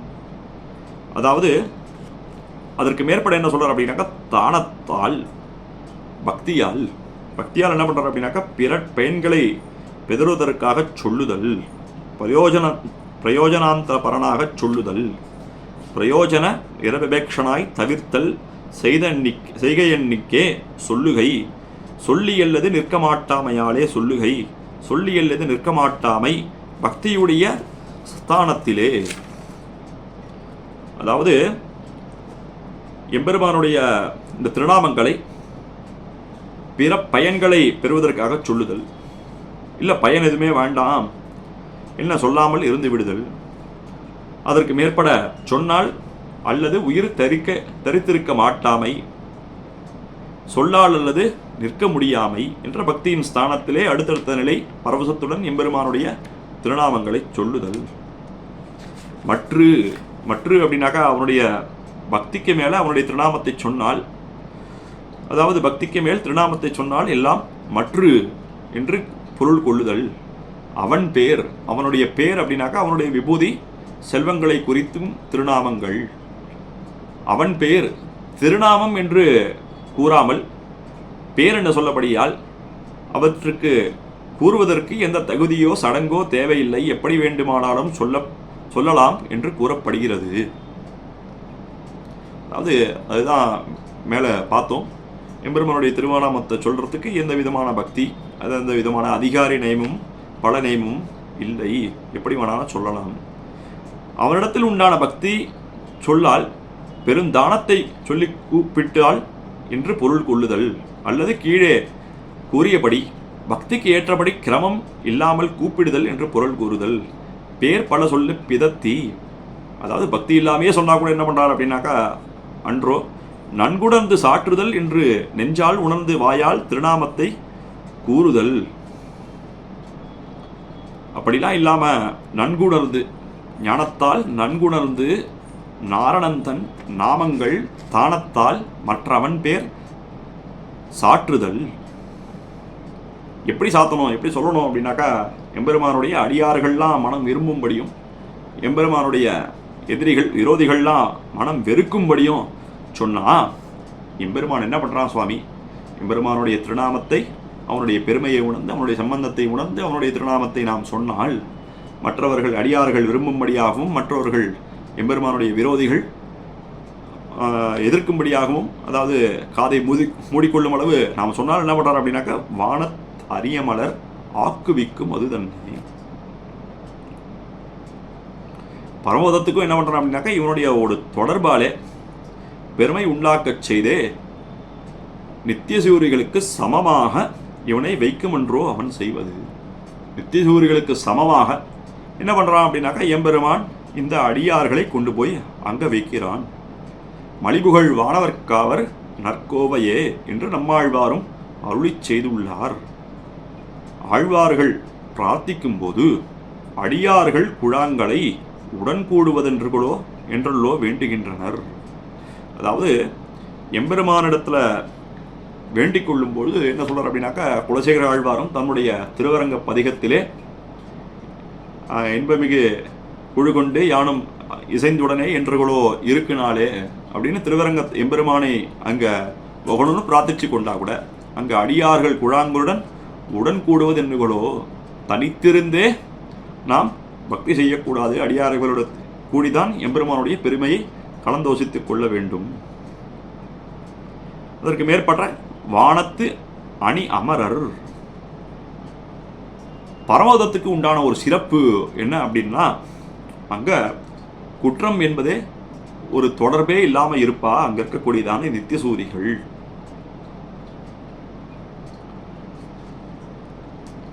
திருநாமம் சொல்லும் நித்தியசூரிகளையும் சம்சாரிகளையும் நித்தியசூரிகளையும் ஆபரணம் சம்சாரிகளையும் நித்தியசூரிகளை ஆபரணமாக உடைய பரமோதத்திலே கொண்டு போய் வைக்கும். ஆக திருநாமம் சொல்லக்கூடியதான சம்சாரிகள், அங்கே இருக்கக்கூடியதான நித்தியசூரிகளையுமே என்ன பண்ணுறார் அப்படின்னாக்கா, அவர்கள்லாம் பரமோதத்துக்கு ஒரு அணிகலனாக எம்பெருமான் வைப்பான்.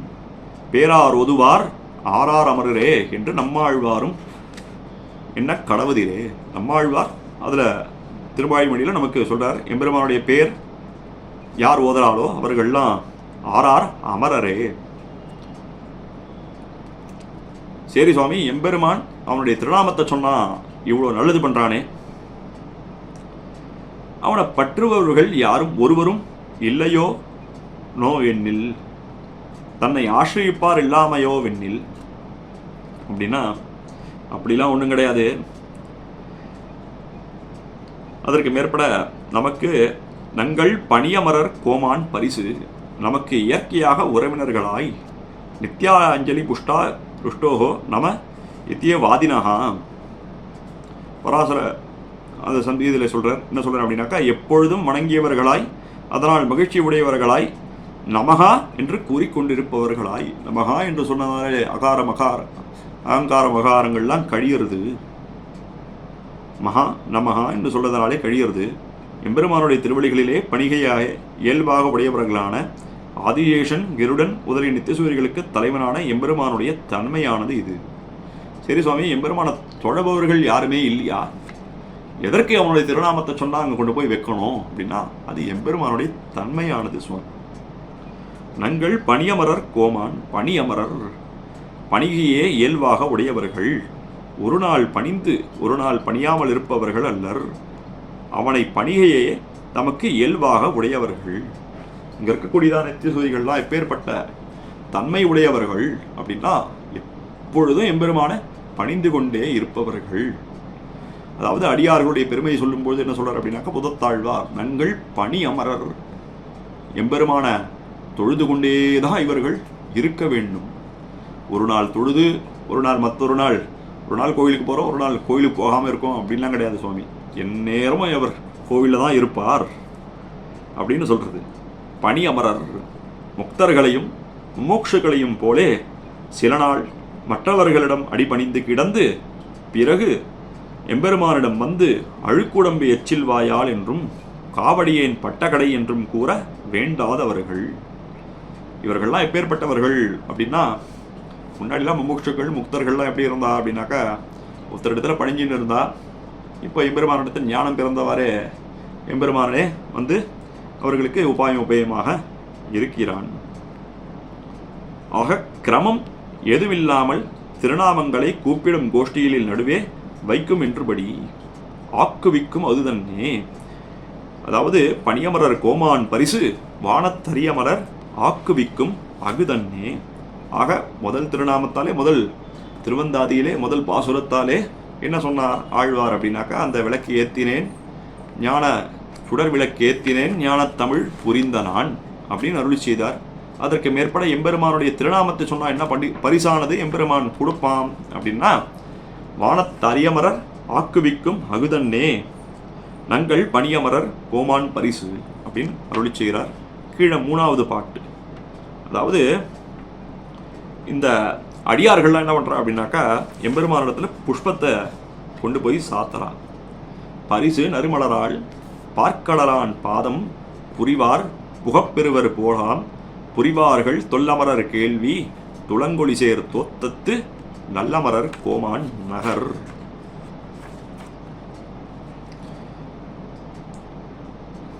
எம்பெருமான் என் திசையும் உள்ள பூக்கொண்டு அப்படின்னு திருவாய்மொழியில் சொல்லும்போது என்ன சொல்கிறார் அப்படின்னாக்கா, மனசானதே ஒரு புஷ்பம் அப்படின்னு சொல்கிறார். அதற்கு மேற்பட பக்தர் என்ன சொல்கிறார் அப்படின்னாக்கா, என் திசையும் உள்ள பூக்கொண்டு அப்படின்னாக்கா, மிக அழகியதாக இருக்கக்கூடியதான புஷ்பங்கள், வாசனை உள்ள புஷ்பங்கள்லாம் யாருக்கு தகும் அப்படின்னா, பூசணியும் தகுமே, தேவன் எம்பெருமானுக்கல்லால் பூவும் பூசணியும் தகுமே அப்படின்னு சொல்லும்போது அதெல்லாம் எம்பெருமானிடத்திலே தான் போய் சேர்க்க வேண்டும். இங்கே கூட இந்த திருக்கடல்மலை திவ்யதேசத்தில் கூட இந்த புண்டரீக மகரிஷியானவர் என்ன பண்ணார் அப்படின்னா, இந்த அழகியதான தாமரை பூக்கள்லாம் நிறைந்து இருந்தது. அந்த தாமரை பூக்களை எடுத்துக்கொண்டு ஸ்ரீராப்திநாதனிடத்திலே போய் சமர்ப்பிக்க வேண்டும் அப்படின்னு ஆசைப்பட்டார். அதற்கு முன்னாடியே எம்பெருமான் அவருக்கு உதவியாக வந்து திருக்கடல்மலையிலே தரையிட கிடந்தான், அதிசேஷம் இல்லாமல் தரையிட கிடந்தான் என்று நினைத்து கொள்ள வேண்டும். நறுமலராள் அழகிய செவ்விய பூக்களை கொண்டு பார்க்கடலான் பாதம், அதாவது நம்ம போக முடியாது, இங்கே இருக்கக்கூடியதான தேவர்கள்லாம் என்ன பண்ணுறாரு அப்படின்னாக்கா, அந்த பார்க்கடல்ல பாட்டு தொழுமிடம் மேலே இருக்கக்கூடியதானது பாட்டு கேட்கும் இடம். இங்கு இவர்கள்லாம் வந்து என்ன பண்ணுறாரு அப்படின்னாக்கா, தொழுமிடம். தேவர்கள்லாம் ஒரு ஆபத்தானது வந்தானாக்கா எங்கே போவா அப்படின்னாக்கா, இந்த பார்க்கடலுக்கு சென்று தான் எம்பெருமானிடத்திலே வேண்டிக் கொள்வார்கள். நீ வந்து பிறக்க வேண்டும் அப்படின்னா வேண்டிக் கொள்வார்கள் அப்படின்னு காமிக்கிறோம். நாமும் சென்று அடிபடுவதற்காகன்றோ எளியனாய் அவதாரங்களுக்கெல்லாம் காரணமான திருப்பார்க்கடலிலே அனிருத்த ஆழ்வானாக சயனித்துள்ளான். எம்பெருமானுடைய அவதாரங்கள்லாம் எங்கே ஏற்பட்டிருக்கிறது?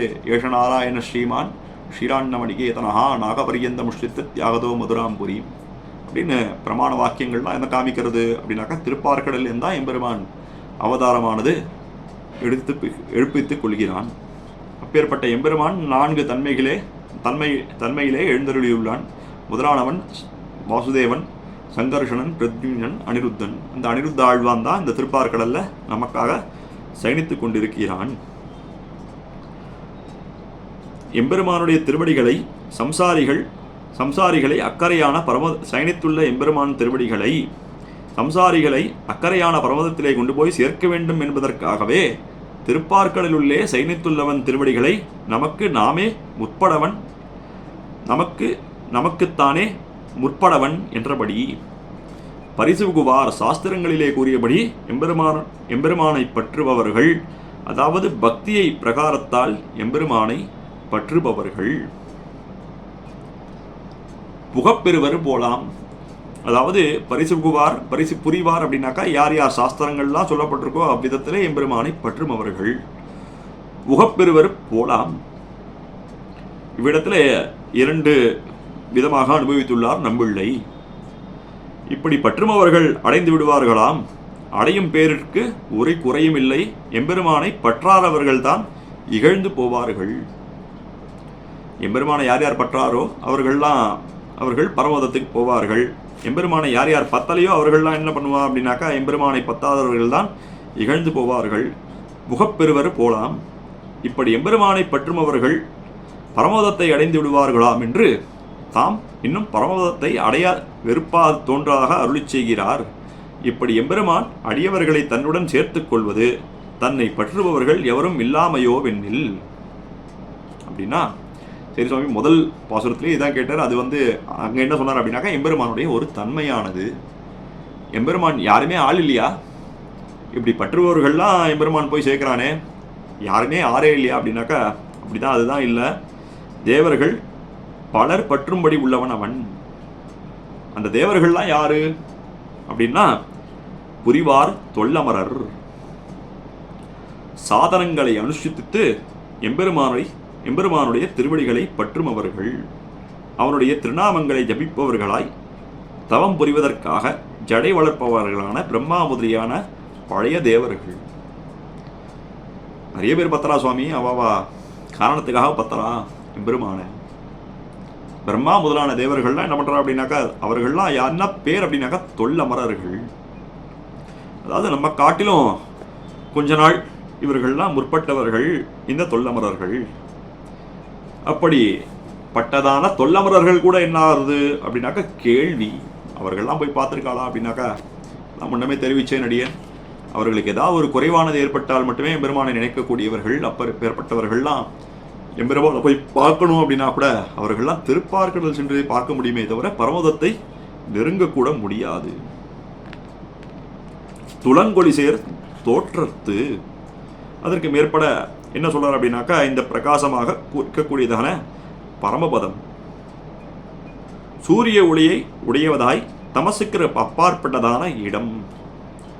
ஆதித்ய வர்ணம் தமச பிரசாததாத் மேல் தோன்னும் சோதி வேத முதல்வர் என்னும் கூறப்பட்டதுள்ளோ. நல் அமரர் கோமான் நகர். அதாவது இந்த உலகத்துல இருந்து சில நாட்கள் இந்த சம்சாரிகளாக இந்த உலகத்துல இருந்து அதற்கு மேற்பட முத்தர்களைப் போலவே அல்லாமல் இவ்வுலகத்தின் தொடர்பு அடியோடு இல்லாமல் இறக்கியாகவே நித்தியர்களால உள்ள பெரிய திருவடி திருவனந்தாழ்வான் முதலிய அயர்வரும் அமரர்களுக்கு நாயகனான நகரத்தை. நம்பர்கள்லாம் என்ன பண்றோம் அப்படின்னாக்கா, சில நாட்கள் இங்க இருக்கும், சில நாட்கள் கழித்து ஆச்சாரியனுடைய சம்பந்தத்தாலே மோட்சமானது கிடைக்கிறது, அங்க போய் முக்தாத்மாவாக இருக்கிறோம். அப்படி இல்லாமல் ஒரு நாளும் இந்த உலகத்தில் பிறக்க ஒட்டாமல் இருக்கக்கூடியதான அனந்தன் கருடன் முதலிய அவர்கள் உடையதான நகரத்தை. நல்ல அமரர் கோமான் சில நாட்கள் சாவாமல் இருந்து சாதனங்களை அனுஷ்டிப்பதற்கான தேவர்களைப் போலல்லாமல் பலத்தை அனுபவித்தவர்களாய் எம்பெருமானை பிரிந்தால் தரிக்க முடியாதவர்களான நித்தியசூரிகளுக்கு தலைவன் என்று எம்பெருமானுடைய தன்மை, அவனுக்கும் அவனுடைய தன்மையை கொடுப்பவர்கள் இருக்கும் நகர். அதாவது எம்பெருமானை பிரிஞ்சா இவர்கள்லாம் தரிக்கவே முடியாது. அப்பேற்பட்டவர்கள் இருக்கக்கூடியதான நகர், அவனுக்கும் அந்த விசேஷத்தை கொடுக்கக்கூடியதான பரமபதம். அதாவது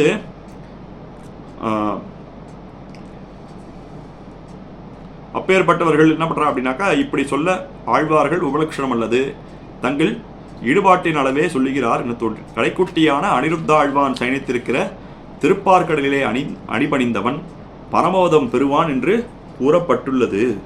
அதாவது எம்பெருமான எந்த இடத்துலையோ பத்தினா கூட, அதாவது என்ன பண்ணுறோம் அப்படின்னாக்கா, நம்மளாம் இங்கே வந்து அச்சாவதாரத்தில் முதல்ல அடிபணிகிறோம்.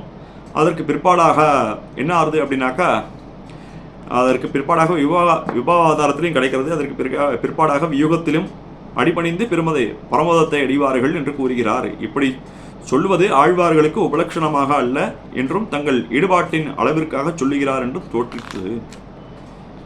அதாவது எம்பெருமானத்தில் எங்கே அடிபணிந்தாலும் பிறகு நிச்சயமாக பேறு கிட்டும் என்று நமக்கு சொல்லுகிறார். அதற்கு மேற்பட என்ன சொல்றார் அப்படின்னாக்கா, 4வது பாசுரத்தை நகரெழுத்து நித்திலத்து நான்மலர் கொண்டு ஆங்கிய திகழும் அணி வைரம் சேர்த்து நிகரில்லா பைங்கமலமேந்தி பணிந்தேன் படிமலராள் அங்கமலம் கொண்டான் அடி.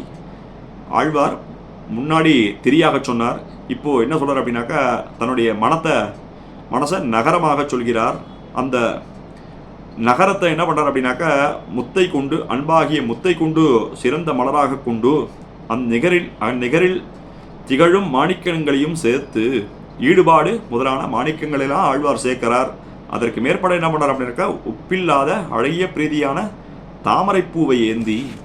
இந்த இடத்துல என்ன முக்கியம் அப்படின்னாக்கா, பனிமலரால் அங்கம் வளம் கொண்டான் அடி.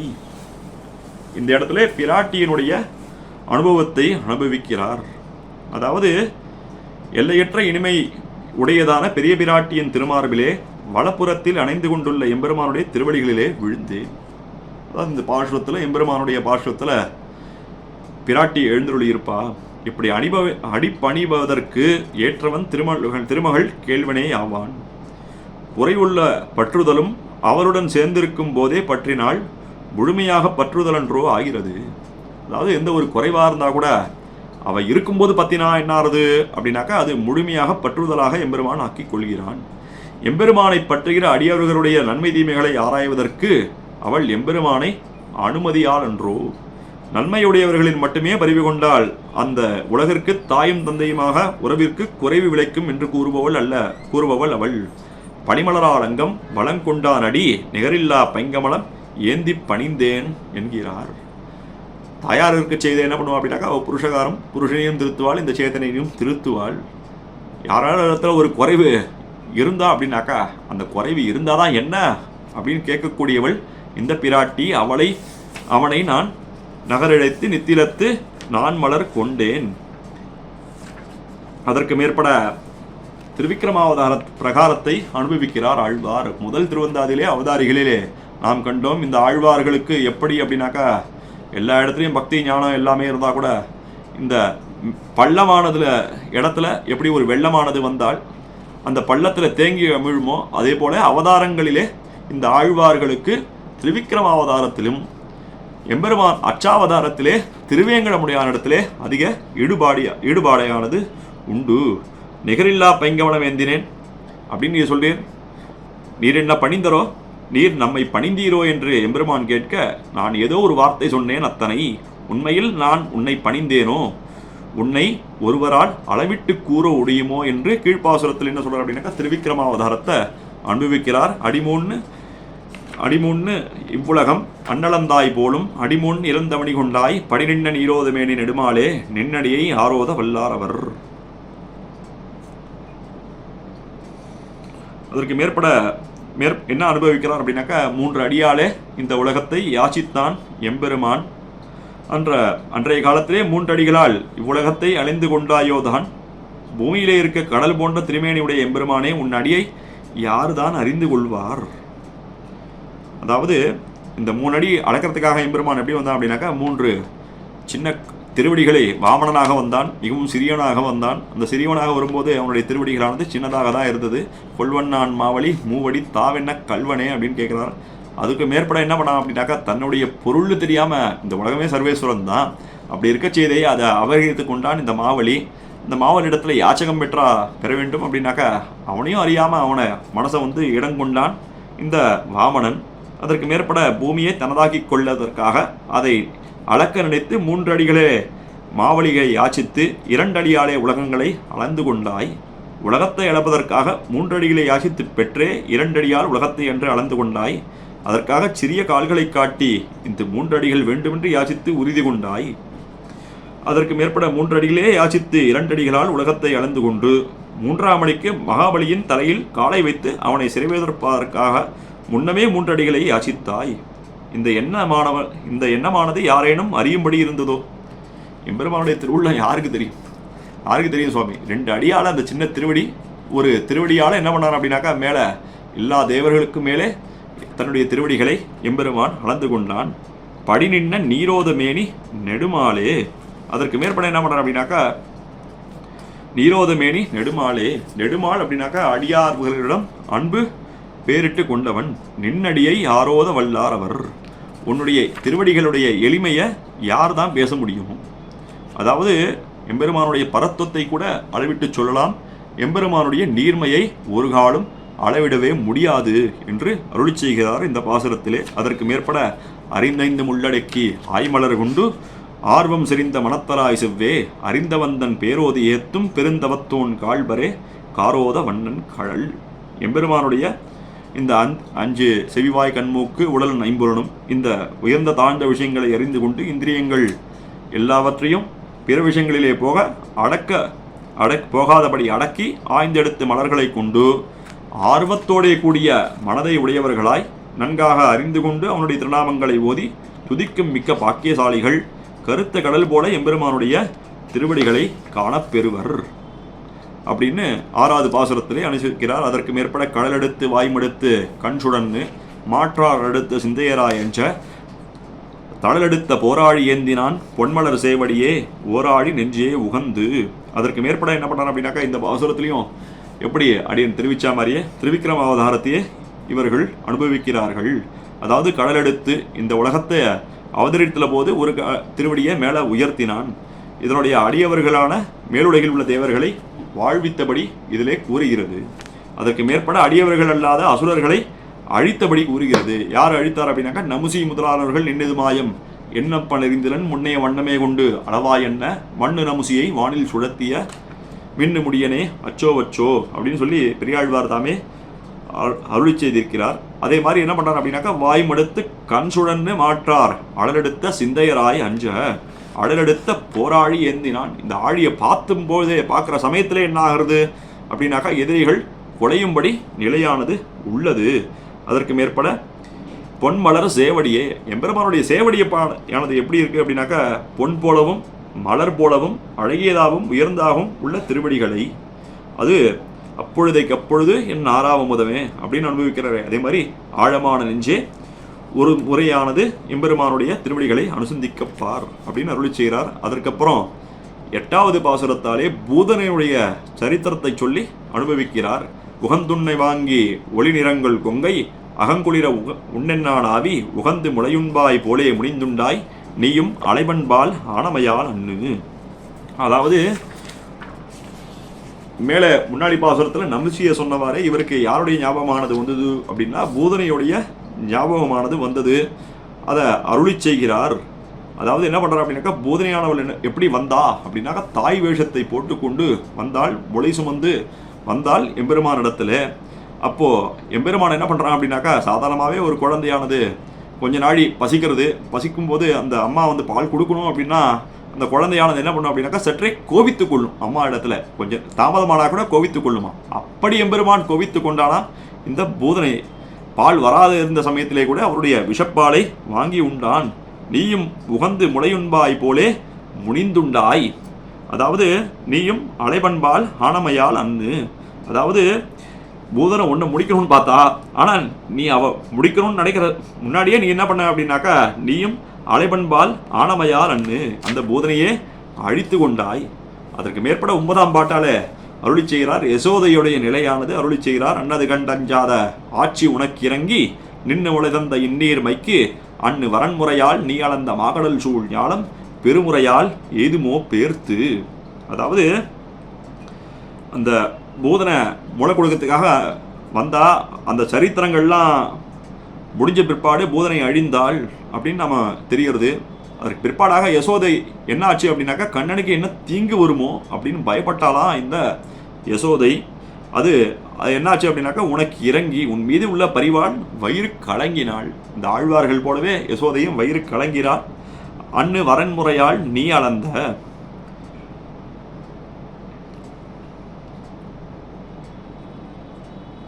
அதாவது அன்னது கண்டஞ்சாத ஆட்சி. யசோதை தனக்கு என்ன ஆபத்து வருமோன்னு பயப்படலாம். எம்பெருமானோட கண்ணனுக்கு என்ன ஆபத்து வருமோ, இந்த பூதனை விஷம் கொடுத்தாலே என்ன ஆபத்து வருமோ என்று அஞ்சினாள். அதற்கு மேற்பட வரன்முறையால் இந்த பாசுரத்திலையும் திருவிக்கிரமாவதாரத்தை முதல் 10 பாசுரத்துக்குள்ளேயே 3ஆவதாக இந்த பாசுரத்திலே திருவிக்கிரமாவதாரத்தை நமக்கு ஆழ்வார் அருளி செய்கிறார். அன்னு வரன்முறையால் நீ அளந்த மாகடல் சூழ் ஞானம். அதாவது உலகுக்கெல்லாம் தலைவனான எம்பெருமான் அவனே முறையாலே அளந்து கொண்டான். முறையால் இவ்வுலகு படைத்தளந்தாய். அதாவது எம்பெருமான் தானே அவன்தானே படைத்தான், அவனே அளக்கிறான், அவனே தலைவனாக இருக்கிறான். பெருமுறையால் ஏதுமோ பேர்த்து. அதாவது அந்த பெருமையை பார்க்கும்போது, அதாவது இந்த உலகத்தை நீ அளந்தியே அந்த பெருமையை பார்க்கும்போது அந்த பெருமை பரிசா, இல்லை யசோதை இந்த பூதனைக்கு அஞ்சி நடுங்கினாலே உனக்கு என்னாகுமோன்னு நினச்சி நடுங்கினாலே அந்த அஞ்சாமை பெருசா அப்படின்னாக்கா, அந்த அஞ்சாமை தான் பெருசு அப்படின்னு ஆழ்வார் இங்கே அனுபவிக்கிறார். பெருமுறையால் ஏதுமோ பேர்த்து. பெருமைக்கு சமமாக ஒப்பிட்டால் தகுதியாக இருக்குமா உலகளந்த செயலும் பெரிய செயல். நீ சிறிதும் அஞ்சாமல் உனக்கு யசோதை முளை கொடுத்தும் பெரிய செயல். எனினும் அந்த தன்மைக்கு இது ஒப்பிட்டு பார்க்கும்போது பெருமைக்கு ஒப்பாக சமமாக இருக்குமோ எனில் இவ்விரண்டில் எது பெரிய செயல்? ஒன்றுக்கொன்று ஒப்பிட்டு நோக்கினால் பூமியை அளந்த செயலை காட்டிலும் யசோதை உனக்கு முளை கொடுத்த செயலே பெரியது. அதாவது பூமியை அளந்ததை காட்டிலும் இந்த அளந்து படைத்தவனான உனக்கு யசோதை அவள் அம்மாவாக பிறந்து பால் கொடுத்தாலே அதுதான் பெரியது. பேர்த்து பெருமுறையால் எய்துமோ அவருடைய தன்மைக்கு நீ பெரியதாக செய்த செயலும் உலகந்ததும் ஒப்பாகாது. நீ உலக அளந்தியே அவருடைய செயலுக்கு இது ஒப்பானது ஆகாது. பேர்த்து ஏதாவது எண்ணினால் எனும் பொருள். கடைசி பாட்டாக இன்றைய தினத்திலே பேர்த்தனை மாசகனம் பிள்ளையாய் மண்ணிறந்து காத்தனை பல்லுயிரும் காவலனே ஏத்திய நாவுடையேன் பூவுடையேன் நின்னுன் நின்னமையால் காவடியேன் பட்டக்கடை. யசோதைக்கு அடுத்த ஆபத்தானது என்ன பண்ணார் அப்படின்னாக்கா சகடாசுரவதம். சின்ன வயசில் எம்பெருமான ஒரு இந்த வண்டியில் கட்டிட்டு போகிறா. அந்த சகடமே ஒரு அரக்கனாக உருவாகித்து. அப்போது என்னாச்சு அப்படின்னாக்கா ஒரு காலால் எட்டி உதச்சான் எம்பெருமான். அவன் தன்னிடையே உயிரை மாய்த்து கொண்டான். இந்த பாசுரத்திலையும் திருவிக்ரமாவதாரத்தை அனுபவிக்கிறார். மண்ணிறந்து காத்தனை, உன்னுடைய உடமையான உலகங்கள்லாம் யார் அபகரித்தான் அப்படின்னாக்கா மாவலியானது அபகரித்து கொள்ள இந்திரனுக்கு யாச்சகமாக இவன் சென்றான். இந்திரன் போய் கேட்டால் கூட நிஜமாவே கொடுத்துருப்பான், யாச்சகமாக சென்று கேட்டால் கூட கொடுத்துருப்பான். ஆனால் அவனுக்கு அந்த மனமானது இறங்கவில்லை. பிற்பாடு என்ன பண்ணான் அப்படின்னாக்கா இவன் யாச்சகமாக போனான். ஓங்கி உலகளந்த உத்தமன் அப்படின்னு நம்ம அறிகிறோம். இப்படி செய்ததற்கு என்ன காரணம்? இப்படி யாச்சகம் கேட்டு போறானே என்ன காரணம் அப்படின்னாக்கா காவலனே. இப்படி செய்ததற்கான காரணம் என்னவெனில் அவன் காப்பவன் ஆகையால் காப்பது அவனுடைய தன்மையா போலே காக்கப்படுபவர்களுக்கு தன்மையாக அவனுக்கு தொண்டு செய்தல். காவலனான அவனுடைய செயலை காப்பது, அடியவன் செயல் அடிமை செய்தல். ஆக நீர் இவை கொண்டு செய்யப்போகிற காரணமோ என்னில். அதாவது எம்பெருமானுக்கு காக்கிறதே ஒரு தொழிலாக அமைக்கப்பட்டுள்ளது. யார் போய் கேட்டாலும் பிரார்த்திச்சாலும் எம்பெருமான் அவர்களுக்காக செய்து கொடுப்பான். காவலனே, இப்படி செய்ததற்கான காரணமோ நின்னுள்ளி நின்னமையால், இப்படிப்பட்ட தன்மையுடைய உன்னிடத்திலே வைக்கப்பட்ட ஈடுபாட்டை உடையவனையோ நாயன். எப்படிப்பட்டவன் அப்படின்னாக்கா ஏத்திய நாவுடையேன் பூவுடையேன். உன்னை துதிக்கிறதுக்காக என்னுடைய நாக்கு இருக்கு. உன்னிடத்தில் காய்கமாக செல்லை கொள்ளக்கூடியதான காரண செயலியும் உடையவன் நான். நாவுடையேன், அடிமை செய்வதற்காக நாவுடையேன் ஆகிறார்.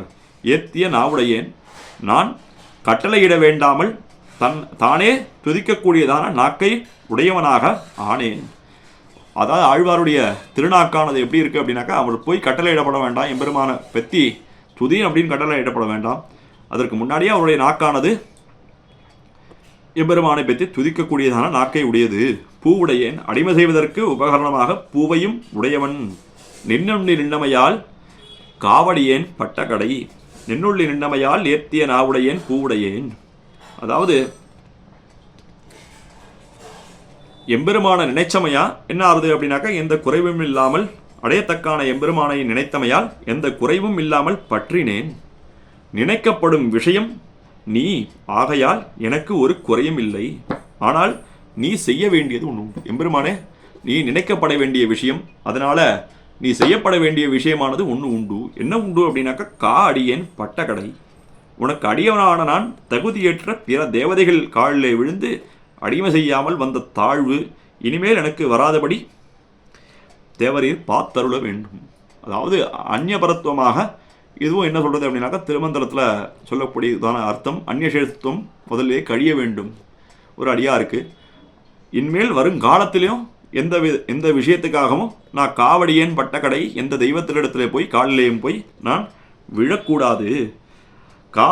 அடிமைப்பட்ட எளிமையை நான் அடையாதபடி பார்த்தருள வேண்டும். எம்பெருமானுக்கே உரியேனான நான் பிற தெய்வங்களிலே விழுந்து பட்டபாட்டை என்கிறது.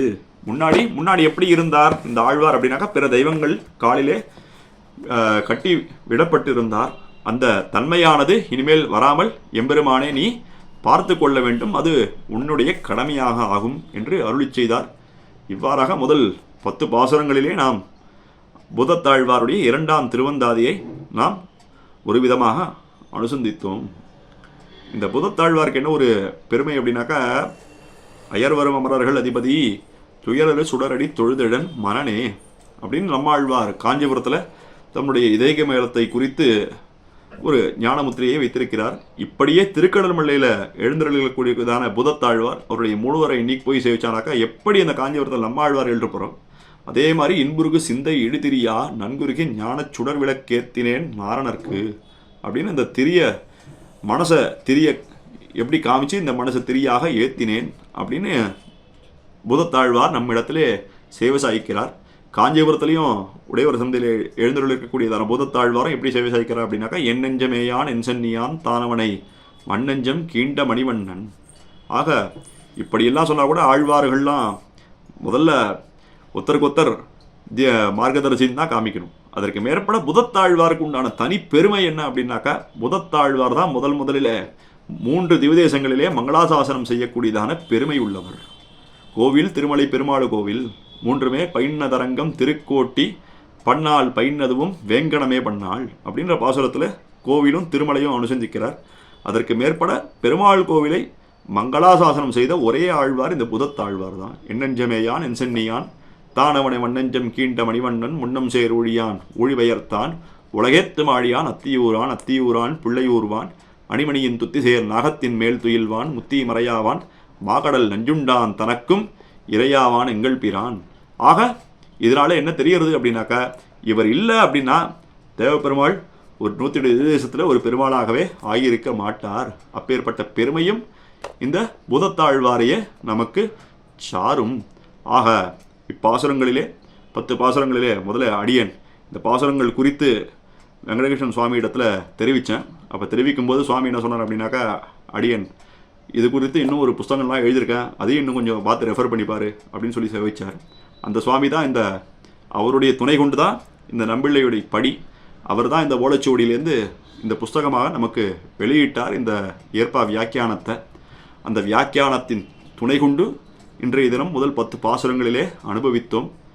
அதுக்கப்புறம் அடியன் தெரிவித்த போது கூட என்ன சொன்னார் அப்படின்னாக்கா, இன்னும் கூட ஆழ்வார்கள் யாவர்னு ஒரு புஸ்தகம் ஒன்று இருக்குது, அதையும் நான் தரேன், அதுலேயும் நிறைய விஷயம் இருக்குது, அதையும் சேர்த்து சொல்லு அப்படின்னு சொல்லி பலவிதமாக அடியனை ஆதரித்தார். அந்த சுவாமியுடைய திருவடி தாமரைகளுக்கு அடியன் தலையல்லால் கைமாறிலேனே.